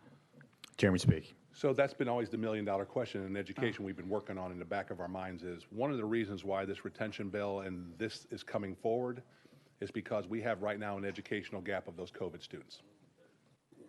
We morally have an obligation to make sure that we do everything we can to provide the resources to catch them up. That's why when the governor proposed the legislation about providing summer school and tutoring all the way down to kindergarten. It's to start helping in those interventions in those students that may have been in pre-K when COVID hit, right? And they missed those educational opportunities, or might have been in kindergarten. Boy, I wish you guys could sit in education and hear what we hear. No, thank you. I agree. That's out of order, but I agree. I will give you the 60-second problem we're trying to solve. I talk to higher education. I say, higher education, why are so many of our kids being in remedial coursework? Well, they're showing up from high school like that, 2 and 3 grade levels behind. So I walk over to high school and I say, high school, higher ed's telling us that these kids are not prepared for school. Why aren't you guys getting prepared for school in high school? Well, they say, hold it now, don't blame me. They're coming out of middle school 2 and 3 grade levels behind. Well, then I walk down to middle school and I say the same thing to them. You know what they say? Well, don't blame us. It's because they're coming out of elementary school 2 and 3 grade levels behind. We've got to stop this, folks. We can't keep promoting kids that are 2 and 3 grade levels behind, because let me tell you something. We're all sitting here, we all know this. The real world is cruel and unforgiving. And if you can't perform to give yourself options in life, education gives you options in life. Criminal justice. They screen every inmate that goes into our penitentiary system. Every inmate for reading. Carol, Representative Love knows this. Women read on a 3rd grade level, men read on a 1st grade level. What options did they have in life? And you know what? That's on us for letting them get through the system like that. We got to stop this education to prison pipeline. And we're going to stop it. And in education, we're telling you, we're going to do everything we can to put the prison system out of business. Leader Camper. Thank you, Mr. Chairman. That was my only question. Yes. All right, thank you. Further discussion on House Bill 437. Hearing none and seeing none, we're now voting on House Bill 437, moving on to full finance. All those in favor say aye. Aye. All those opposed, no. The ayes have it. House Bill 437 moves to full finance. Thank you, Mr. Chairman. Your sentence of the day is Miracle League Baseball of Murray County. Thank you. All right, let's go to item number 9. Item number 9 on our calendar is going to be House Bill 458 by Chairman Card. We have a motion to second. We have a motion to second, sir, and you are recognized for a brief description on House Bill 458. Thank you, Mr. Chairman. All this bill is the boating under the influence. It puts the same parameters on boating under the influence as we have under driving under influence, and all the penalties and everything. So with that, I stand for questions. All right, thank you very much, members. You've heard the description of House Bill 458. Any discussion? Hearing none and seeing none. There is a cost associated with House Bill 458, so we will have to place it behind the budget, consider it at a later date. So without objection, House Bill 458 will go behind the budget. Thank you, Chairman. Committee. All right, item number 10 on our calendar is going to be House Bill 1281 by Chairman Kumar. We have a motion and a second. Sir, you are recognized on House Bill 1281 for a brief description. Thank you, Mr. Chairman. This is it creates a family, family medicine student loan repayment grant program to incentivize these graduates to work in medically needed areas within the state of Tennessee. They receive as much as $40,000 for each year served, up to 5 years. And they enter into a contract with the department so that if they do not fulfill their obligation, there is a clawback. Thank you. All right, thank you, Chairman Kumar. Members, you've heard the description of House Bill 1281. Any discussion? Hearing none and seeing none. There is a cost associated with House Bill 1281, so we will have to place it behind the budget and consider it at a later date. So without objection, House Bill 1281 goes behind the budget. All right, members, that brings us, we're going to skip over to item number 13, also Dr. Kumar's bill. So we'll go to item number 13. Item number 13 is going to be House Bill 1307 by Chairman Kumar. You have a motion to second. You're recognized, sir. Thank you, Mr. Chairman. Members, as you remember from years past, when we applied for a carry permit, we took a mandatory gun safety course. It was more than just use of guns. There were issues that we were taught about proper safety, storage, and responsibility of gun ownership. Because of current law of constitutional carry, a gun safety course is no longer required. The consequences have been that in 2020, in the state of Tennessee, 54,000 courses were taught, gun safety courses were taught In 2022, 11,000 were taught. So 54,000, we are down to 11,000 gun safety courses being taught. This bill addresses that matter so that we are trying to incentivize people to take gun safety courses because I think given the stage in our society at this time, that is very important. Thank you, Mr. Chairman. All right, thank you, Chairman. Members, you've heard the description of House Bill 1307. Any discussion? Hearing none and seeing none, there is a cost associated with House Bill 1307, so we will have to place it behind the budget and consider it at a later date. So without objection, House Bill. Thank you. I just want to clarify that funding for this bill has been earmarked through the permit reserve funds, and that has been arranged. Okay. Due to the other fiscal impact, we will have to place it behind the budget at this time and reconsider it some other time. So without objection, House Bill 1307 goes behind the budget. All right, Chairman, that brings us to item number 14. By Chairman Kumar, House Bill 1311. You have a motion second. You're recognized, sir. Thank you, Mr. Chairman. Members, this bill addresses a situation where a medical graduate who has passed their graduate exam and has graduated from medical school, passed the exams at Step 1 and Step 2 of the United States medical licensing exam, they will, in the normal course of proceedings, apply for residency placement. Residency match between the hospitals and these graduates is a computerized system, and up to 10% of these graduates will not achieve a match. In Tennessee, in 2021, there were 664 students who graduated from medical school, which means 66 of them did not receive a match. When they do not receive a match, there is a scramble, which is mainly family medicine, but some of the students who have placed their professional career on a path to specialization will not be, would not take that offer. So this bill creates a collaborative program that students who have graduated from medical school, passed their Step 1 and Step 2 exams, but did not match, they can spend up to 2 years in a collaborative arrangement with a board-certified licensed physician where they would work under supervision. They would work in medically needed areas, and the program, again, is limited to 2 years. The fiscal impact of this on the state of Tennessee should not be any because the bill is so structured as to, so that the costs are covered by the fees charged to the graduate physicians as well as collaborating physicians. Thank you, Mr. Chairman. All right, thank you, Chairman Kumar. Members, you've heard the description of House Bill 1311. Any discussion? Hearing none and seeing none, we're now voting on House Bill 1311, moving on to full finance. All those in favor say aye. All those opposed, no. The ayes have it. House Bill 1311 moves to full finance. Thank you, Mr. Chairman and Committee. All right, that brings us back to item number 11.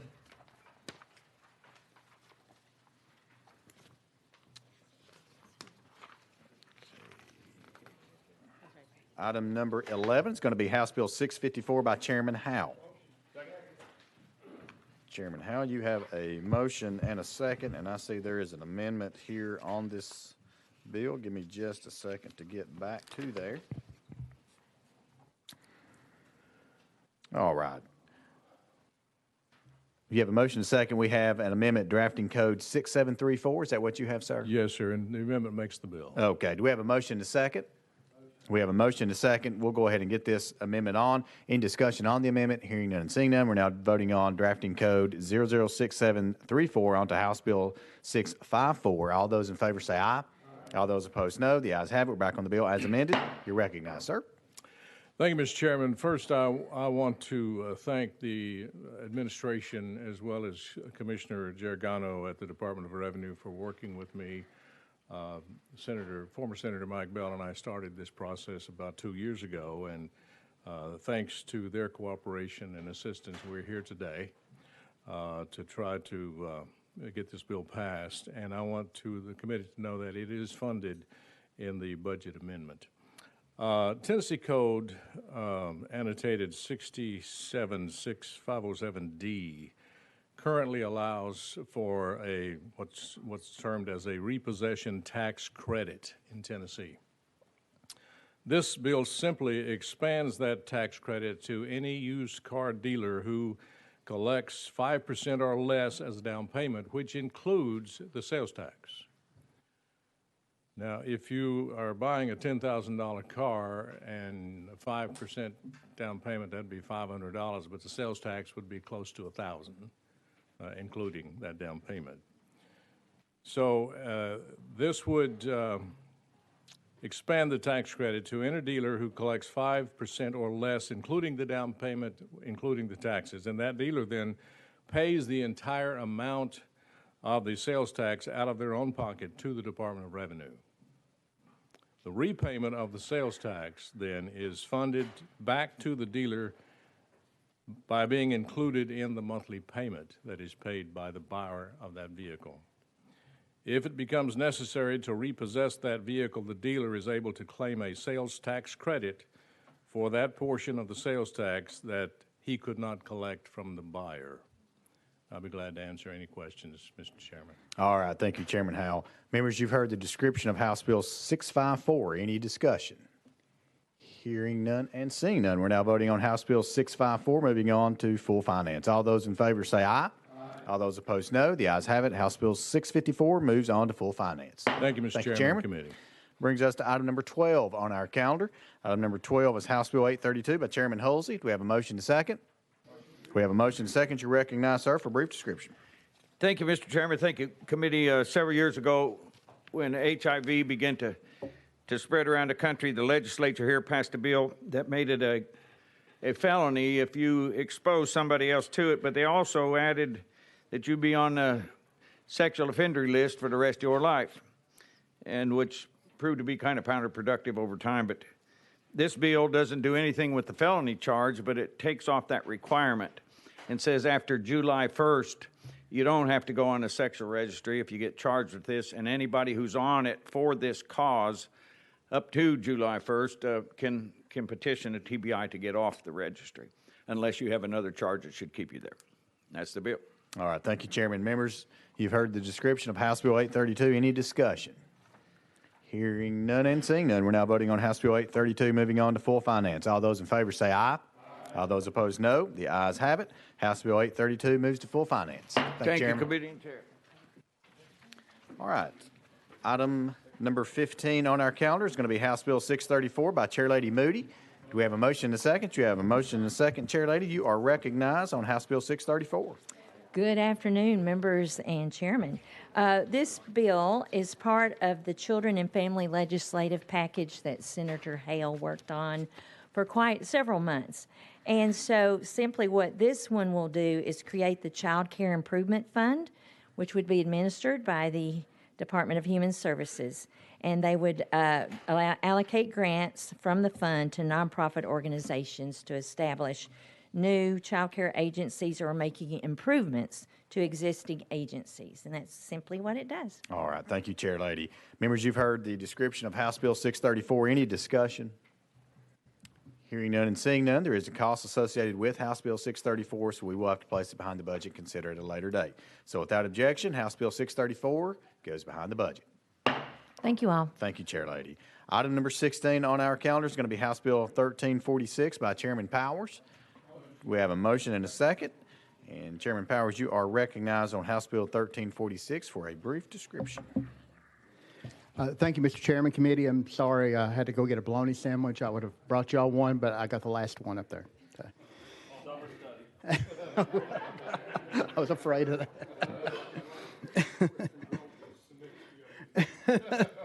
Mr. Chairman, the Bible tells us the land shall not be sold permanently, for the land is mine.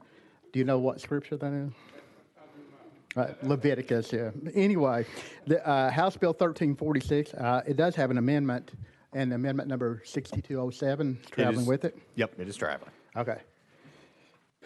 Do we need to put it on separately, or? No, it's traveling. You're in the proper posture. Okay. So this bill actually prohibits the state and its political subdivisions from adopting or implementing any kind of policy recommendations that for private property rights and that or any other international law or plan of action that contravenes the United States Constitution or the Tennessee Constitution. And with that, I make a motion that this go in the middle of the budget, please. All right. All right, And I'll be members. glad to take any questions. You've heard the description of House Bill 1346. Any discussion? Hearing Representative Love. Thank you, Mr. Chairman, and to the sponsor, if you could just maybe give me an example of how this would work if this passes. Okay. Chairman Powers. Yeah, what it is, the United Nations right now, are they have some laws that are coming out, and they've passed some resolutions and restrictions. It's under the Agenda 21, like they have the 2030 Agenda for Sustainable Development for United Nations, other proposals to reach net zero and some other things like that. So what we're just wanting to say is that they cannot affect our personal property rights in the state of Tennessee by doing that. Okay. All right. Thank you, sponsor. Thank you, Chairman. All right. Thank you, Representative Love. Further discussion on House Bill 1346. Hearing none and seeing none. House Bill 1346 does have a cost associated with it, so we will have to place it behind the budget and consider it at a later date. So without objection, House Bill 1346 goes behind the budget. Thank you, Mr. Chairman. Thank you, Chairman. All right, item number 17 is Chairman Reedy, House Bill 394. We have a motion to second. Sir, you're recognized. Thank you, Mr. Chairman and committee members. This bill, as amended, will create the Tennessee Meat and Meat Products Act, get specific on it. It will allow the Commissioner of Agriculture, the Department of Agriculture, to have the conversation with USDA to create the process for which we would have in-state meat inspections at our slaughterhouses, not only USDA slaughterhouses. Also with that, there's 29 other states that are doing it. And actually, we had a Zoom call and visited with the state of Arkansas that's going to help us walk through the process because it starts out as a 12-month process, 8 steps that we need to do in working with USDA to abide by their rules, regulations, but to create our state the ability to be specific in doing in-state inspections. All right, thank you, Chairman Reedy. Any discussion on House Bill 394? Representative Shaw. Thank you, Mr. Chairman. I know we discussed this a lot in committee. I just want to ask you, what about the quality of the meats? Would there be any danger by inspecting it in our slaughterhouses compared to the way it's been done now? Would this affect it in any way? Chairman to Reedy. your knowledge, Mr. Yes. Sorry. Representative Shaw, no, there would not. Currently, we've got 19 slaughterhouses that are inspected by USDA at this time. And of course, that first 12 months is working out the MOU with the federal government to doing the same, but then also after that first 12 months will be 12 months probation on the inspectors that we have to make sure they're following the same guidelines, but it will be Tennessee specific if this legislation passes. Representative Shaw. Thank you. Thank you, Mr. Chairman. Chairman Hall. Thank you, Mr. Chairman. I think I heard this. I want to be sure. So we're not, the eventuality of this, we're not looking at a second inspection by both USDA and a Tennessee inspector. We're looking to supplant that USDA inspector with our Tennessee inspectors. Is that accurate? Chairman Reedy. Yes, Chairman Hawk, that is absolutely correct. And there was some fear that what we were trying to do is run USDA out of the state, but no, those slaughterhouses can have the decision. So those 19 will continue with USDA if they want to do so, but also I've got the numbers, what we have put in as a state to help increase business sizes in the agriculture market, from the Forestry Service to the sawmills to farmers markets, but also it's amazing the increase in slaughterhouses that have come online since COVID. And with all of you being familiar with what happened in COVID, a lot of the slaughterhouses shut down. Thus, the farmers that are raising these animals are still behind in trying to get them. There's some, there was one gentleman in the Ag Committee, he said, I've been waiting 18 months, and I've got 13 steers that need to be slaughtered. He said, I'm still feeding them, and I'm still on a waiting list. And hopefully that's what we will do with this is grow that business. And, of course, then we can cater to our local markets that are processing these animals and then take them to the local farmers markets instead of sending our animals out of state and then bringing them back in to sell at the markets. Thank you, Chairman Reedy. Chairman Williams. Thank you. Just a couple of questions. Of course, USDA already does modify. I know in my district I have a bison farmer there, and they do modify their practices as it relates to what the immediate needs of the farmer is, which is kind of nice. My question is, in this instance, do you believe that this would pave the way for us to modify the rules as it relates to the delivery and slaughter of animals, as it relates to them being Tennessee specific, as a parallel or running concurrently with USDA rules? Chairman Reedy. Mr. Chairman, absolutely. With that, and then part of the discussion, now keep in mind, if we do in-state inspection and we move forward with this, we cannot sell interstate. It's just intrastate. So if we inspect by Tennessee inspectors, that means we can only sell within the state of Tennessee. If you are a USDA inspected facility, you can sell across state lines. Chairman Williams. Hopefully I answered your question. If not, please ask again. Yeah, you did in part. The reason for the question, however, is I'm concerned going forward that our food supply, that the rules and regulations as it relates to what antibiotics are used or vaccines are used or those kinds of things would be completely out of Tennesseans' control. And so that would be the reason why I would be interested in seeing if we were able to impact change on our own as it relates to slaughterhouses, the review and testing of meats and those kinds of things. Because I'm a little bit concerned about some of the things I'm reading as it relates to the treatment of animals and what those animals might contain as it relates to chemicals or vaccines or additives. And so that's the reason for the question. But thank you. Chairman Reedy.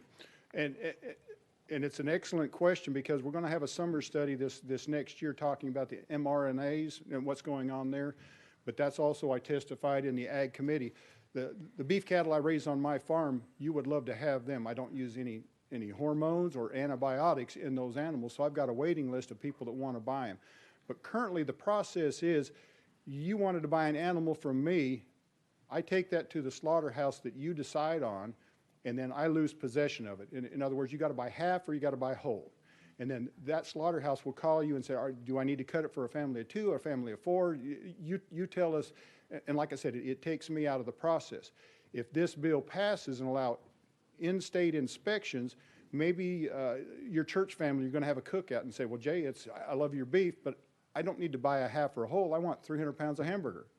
Then I could sell that to you without selling you the whole animal. And that's the intent of where we're going with this, to take care of our local markets in our area across the whole state, instead of me having to travel 500 miles to deliver an animal, that we would get the same inspection and results from there. Further discussion? Again, we're on House Bill 394.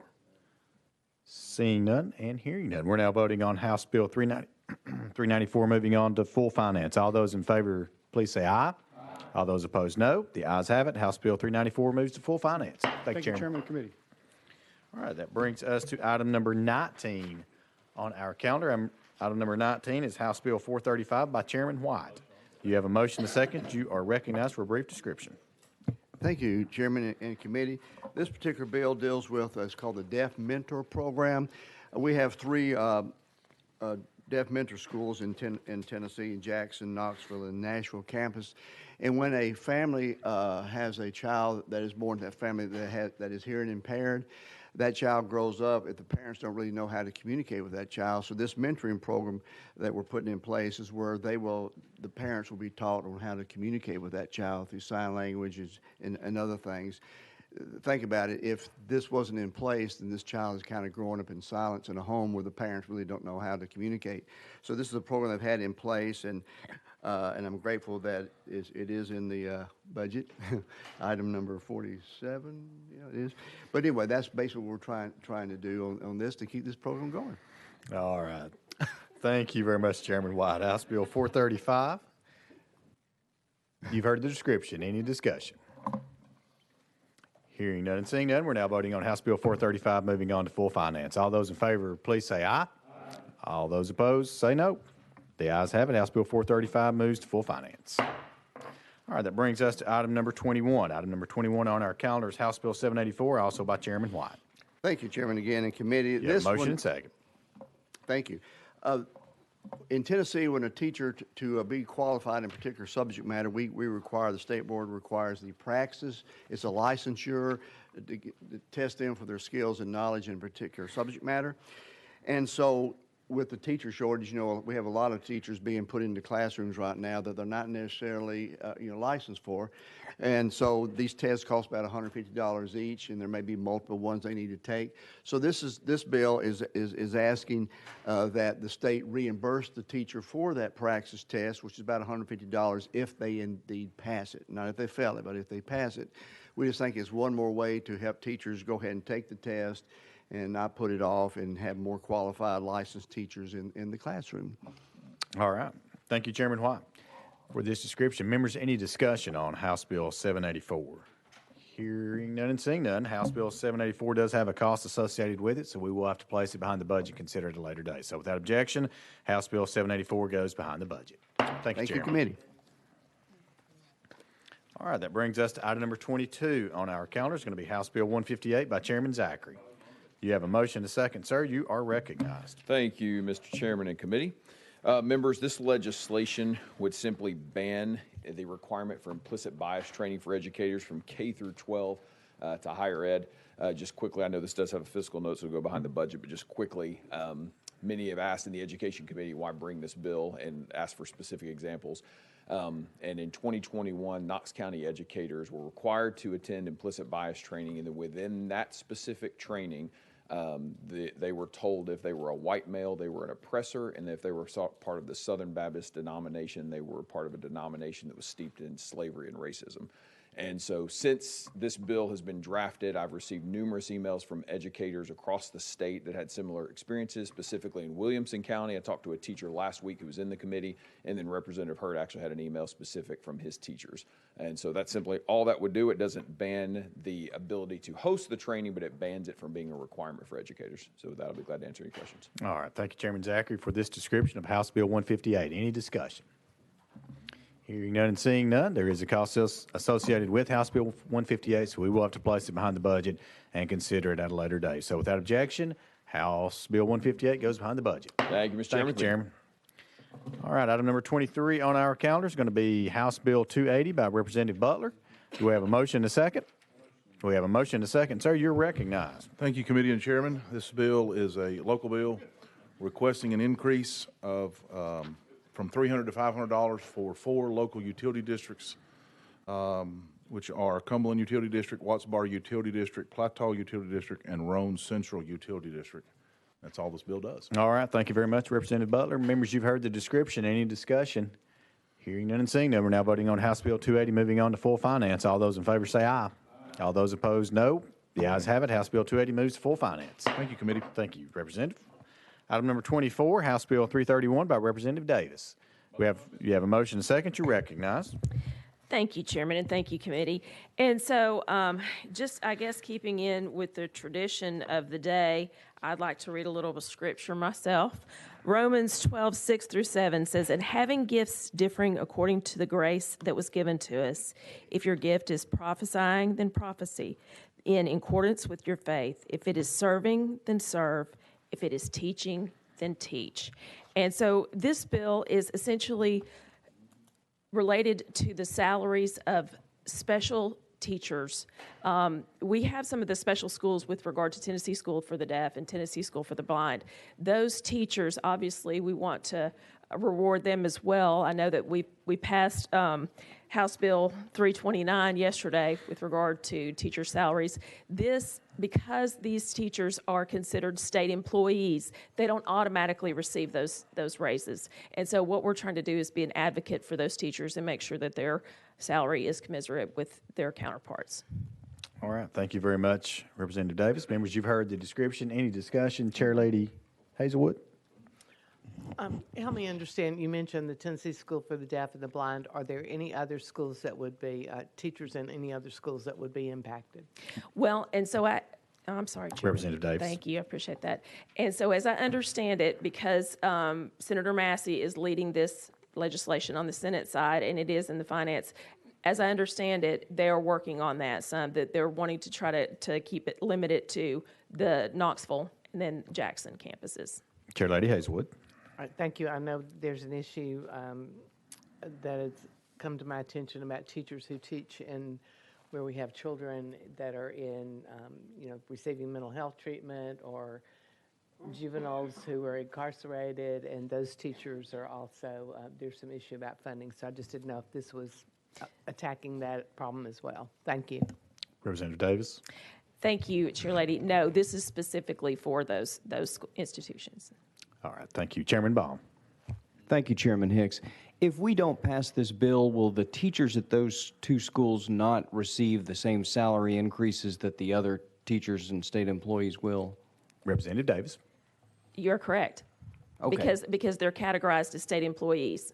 So we need this legislation for Yes. them to get a raise. Yes, sir. Thank you. Thank you. Chair Lady Hazelwood.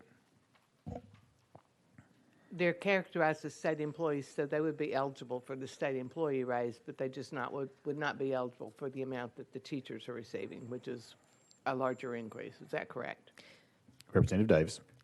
Yes, Chair Lady, and that's kind of been the issue, is that salary scale has not.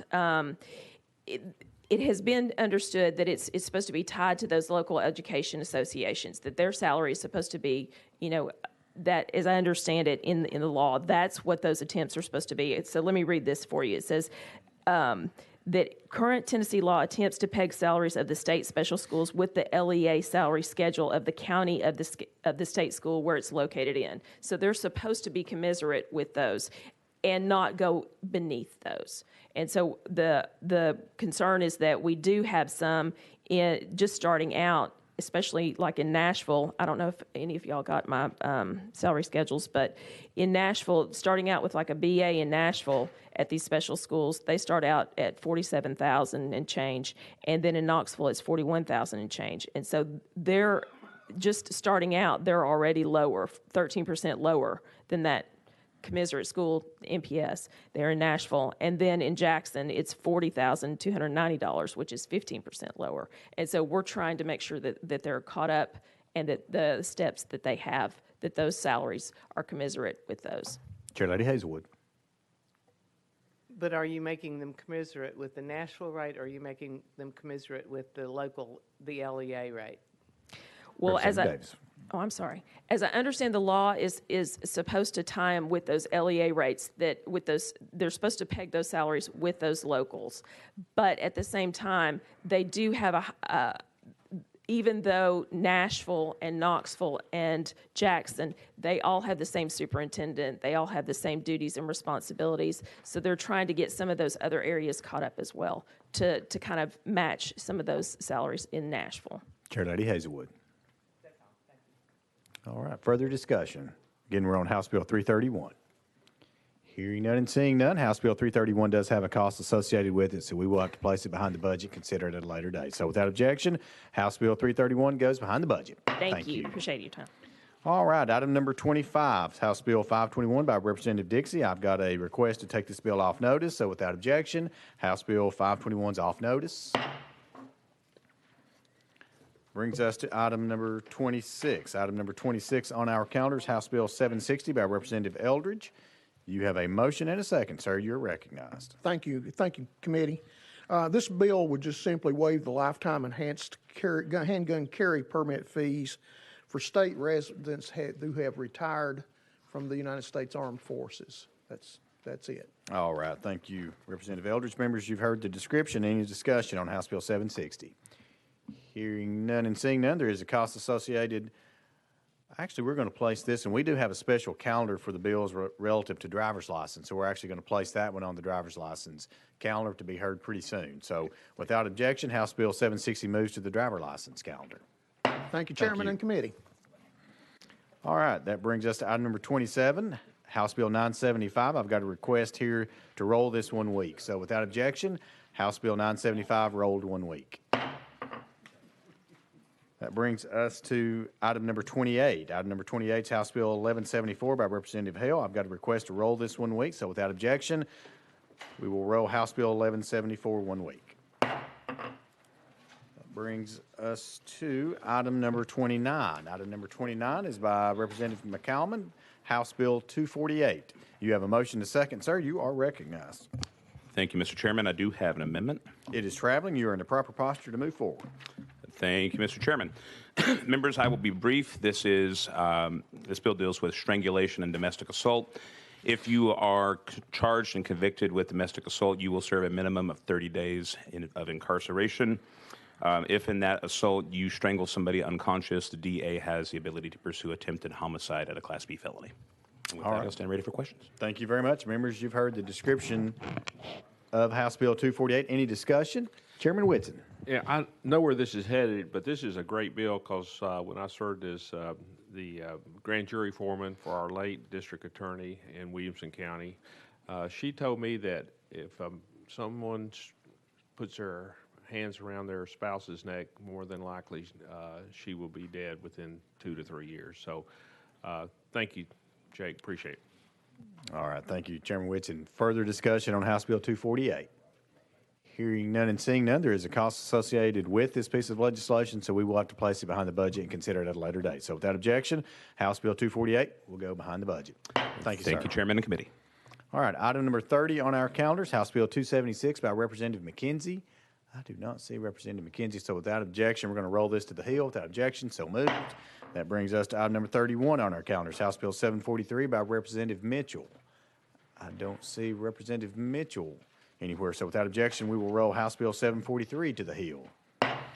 Brings us to item number 32. Item number 32 is House Bill 597 by Representative Powell. I do not see, there's Representative Powell. House Bill 32 is House Bill 597 by Representative Powell. Do we have a motion to second? We have a motion to second. Representative Powell, you are recognized, sir, for a brief description. Thank you, Mr. Chairman. So item 32 would basically create an online curriculum for students who wanted to start their own business. I think it's very important. We have a lot of folks that attend our institutions of higher ed and want to go ahead and start their own business but don't know exactly how to do so. This would develop that curriculum they could take online and hopefully encourage entrepreneurship and further development in our state. All right. Thank you very much, Representative Powell, for this description. Members, any discussion on House Bill 597? Hearing none and seeing none, there is a cost associated with House Bill 597, so we will have to place it behind the budget and consider it at a later date. So without objection, House Bill 597 will go behind the budget. All right, that brings us to item number 33 on our calendar. It's House Bill 599 by Representative Powell. You have a motion to second. You're recognized, sir. Thank you, Chairman. So this is a really important bill. We had extensive testimony about this in Ag Committee. We actually had the state climatologist come and give testimony. Piqued a lot of interest, passed unanimously in both sub and the full. So a Messinet is a ground weather monitoring device. This bill, as it's written and amended, would establish a Messinet system in each county. The key thing is, rather than satellite weather, having real-time ground weather data is really important, can save lives, very important both to high population areas and cities, also rural communities, specifically for farmers. This would help tremendously, and we just saw, again, tragically, another severe weather event that claimed lives, and we believe having this statewide, county-level Messinet system to improve weather data would be a tremendous asset to the state. And I want to add, too, that would, in the long term, save us money because it would help our both individuals, state entities prove and show that these severe weather events occurred. Would protect communities from flooding. Obviously, we've had a lot of different communities that have been impacted by severe flooding. My community is no exception there. But I'm very hopeful. I realize, that you can drop the gavel and put this behind the budget. But TEMA has been very helpful in looking at this.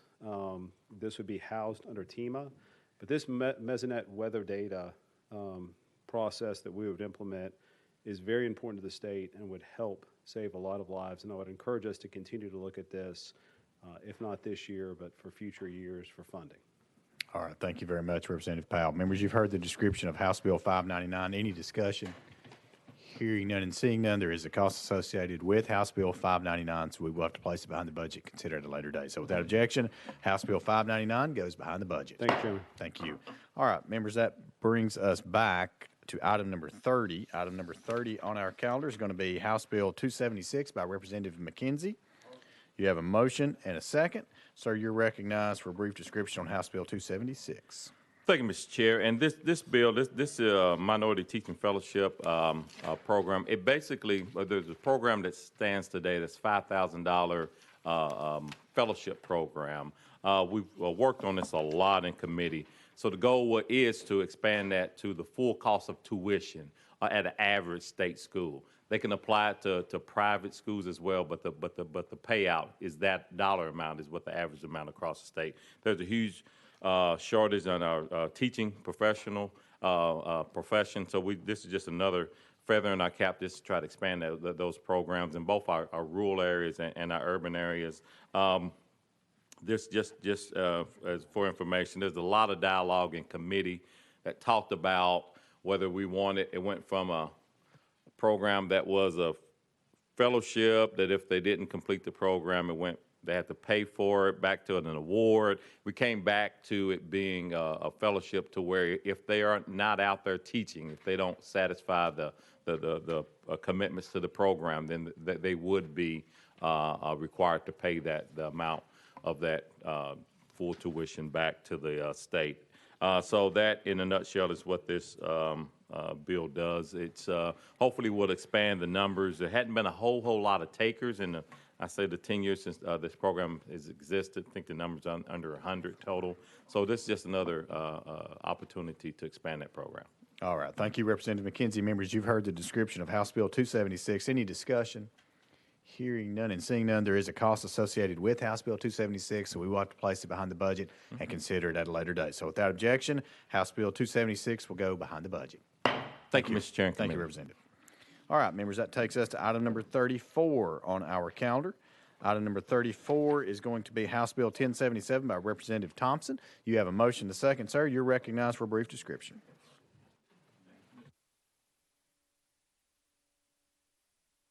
Today. But anyway, HB 1077 helps farmers markets all over the state. Does basically two things. It defines a farmers market food unit and creates a farmers market food unit permit, which is issued by the Department of Health. It also sets up a permitting process for qualified applicants who must successfully complete a pre-operational inspection and pay a $300 fee.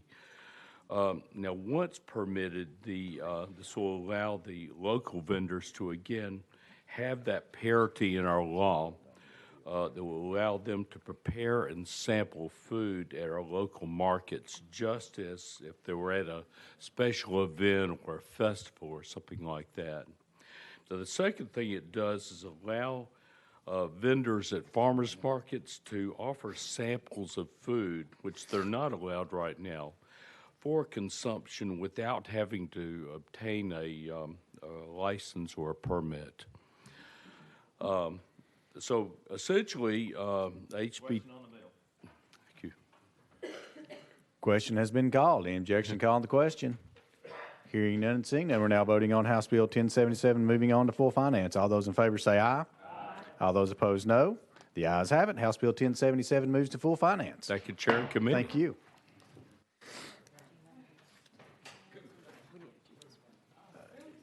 Yeah, let's do that one. All right. Item number 35 on our calendar is House Bill 1329 by Leader Camper, and I've got a request here to take this bill off notice. So without objection, House Bill 1329 is off notice.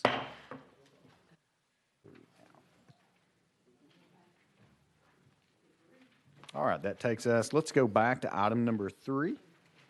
All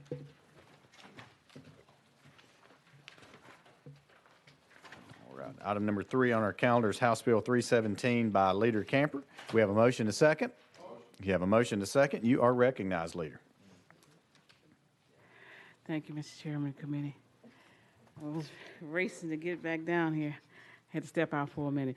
What this bill is, Mr. Chairman and committee, is the bill that makes Juneteenth a state holiday. We already have it as an observance, so we're moving it out of that statute and making it a state holiday. All That's right. what it does. All right. Thank you, Leader. It's funded in the governor's budget. Yes, ma'am. Thank you, Leader. Members, you've heard the description of House Bill 317. Any discussion? Hearing none and seeing none, we're now voting on House Bill 317, moving on to full finance. All those in favor say aye. Aye. All those opposed, no. The ayes have it. House Bill 317 moves to full finance.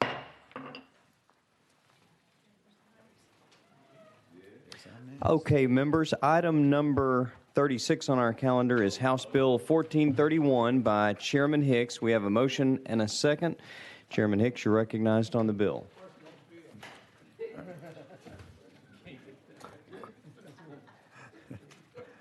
All right.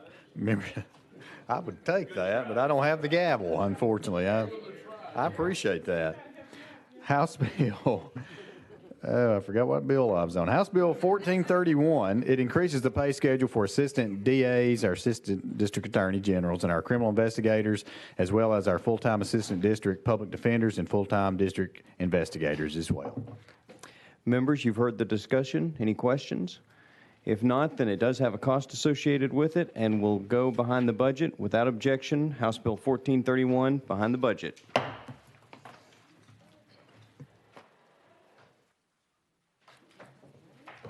Mr. Chairman. Representative Love, you're recognized. We have one more. This is item number 31, House Bill 743 by Representative Mitchell. So, and pardon me, committee, this is where I'm going to do my very best to stall a little bit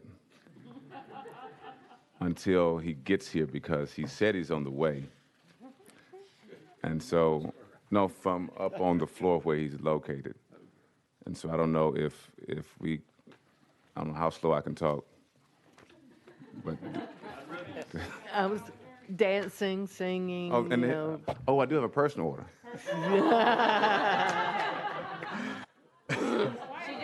You are recognized. I'd like to recognize my wife, who has just come into the chamber, Mr. Chair. So glad to see you here. No, please make her feel welcome. All right. Representative Love, if you'd like to continue on, we'd love to. Representative Shaw. I've done my best. I'm requesting, Mr. Chairman, that Representative Love do a Bible verse behind that. I do have one. You have to go home. He later, who findeth a wife findeth a good thing. Yeah. All right. Yeah,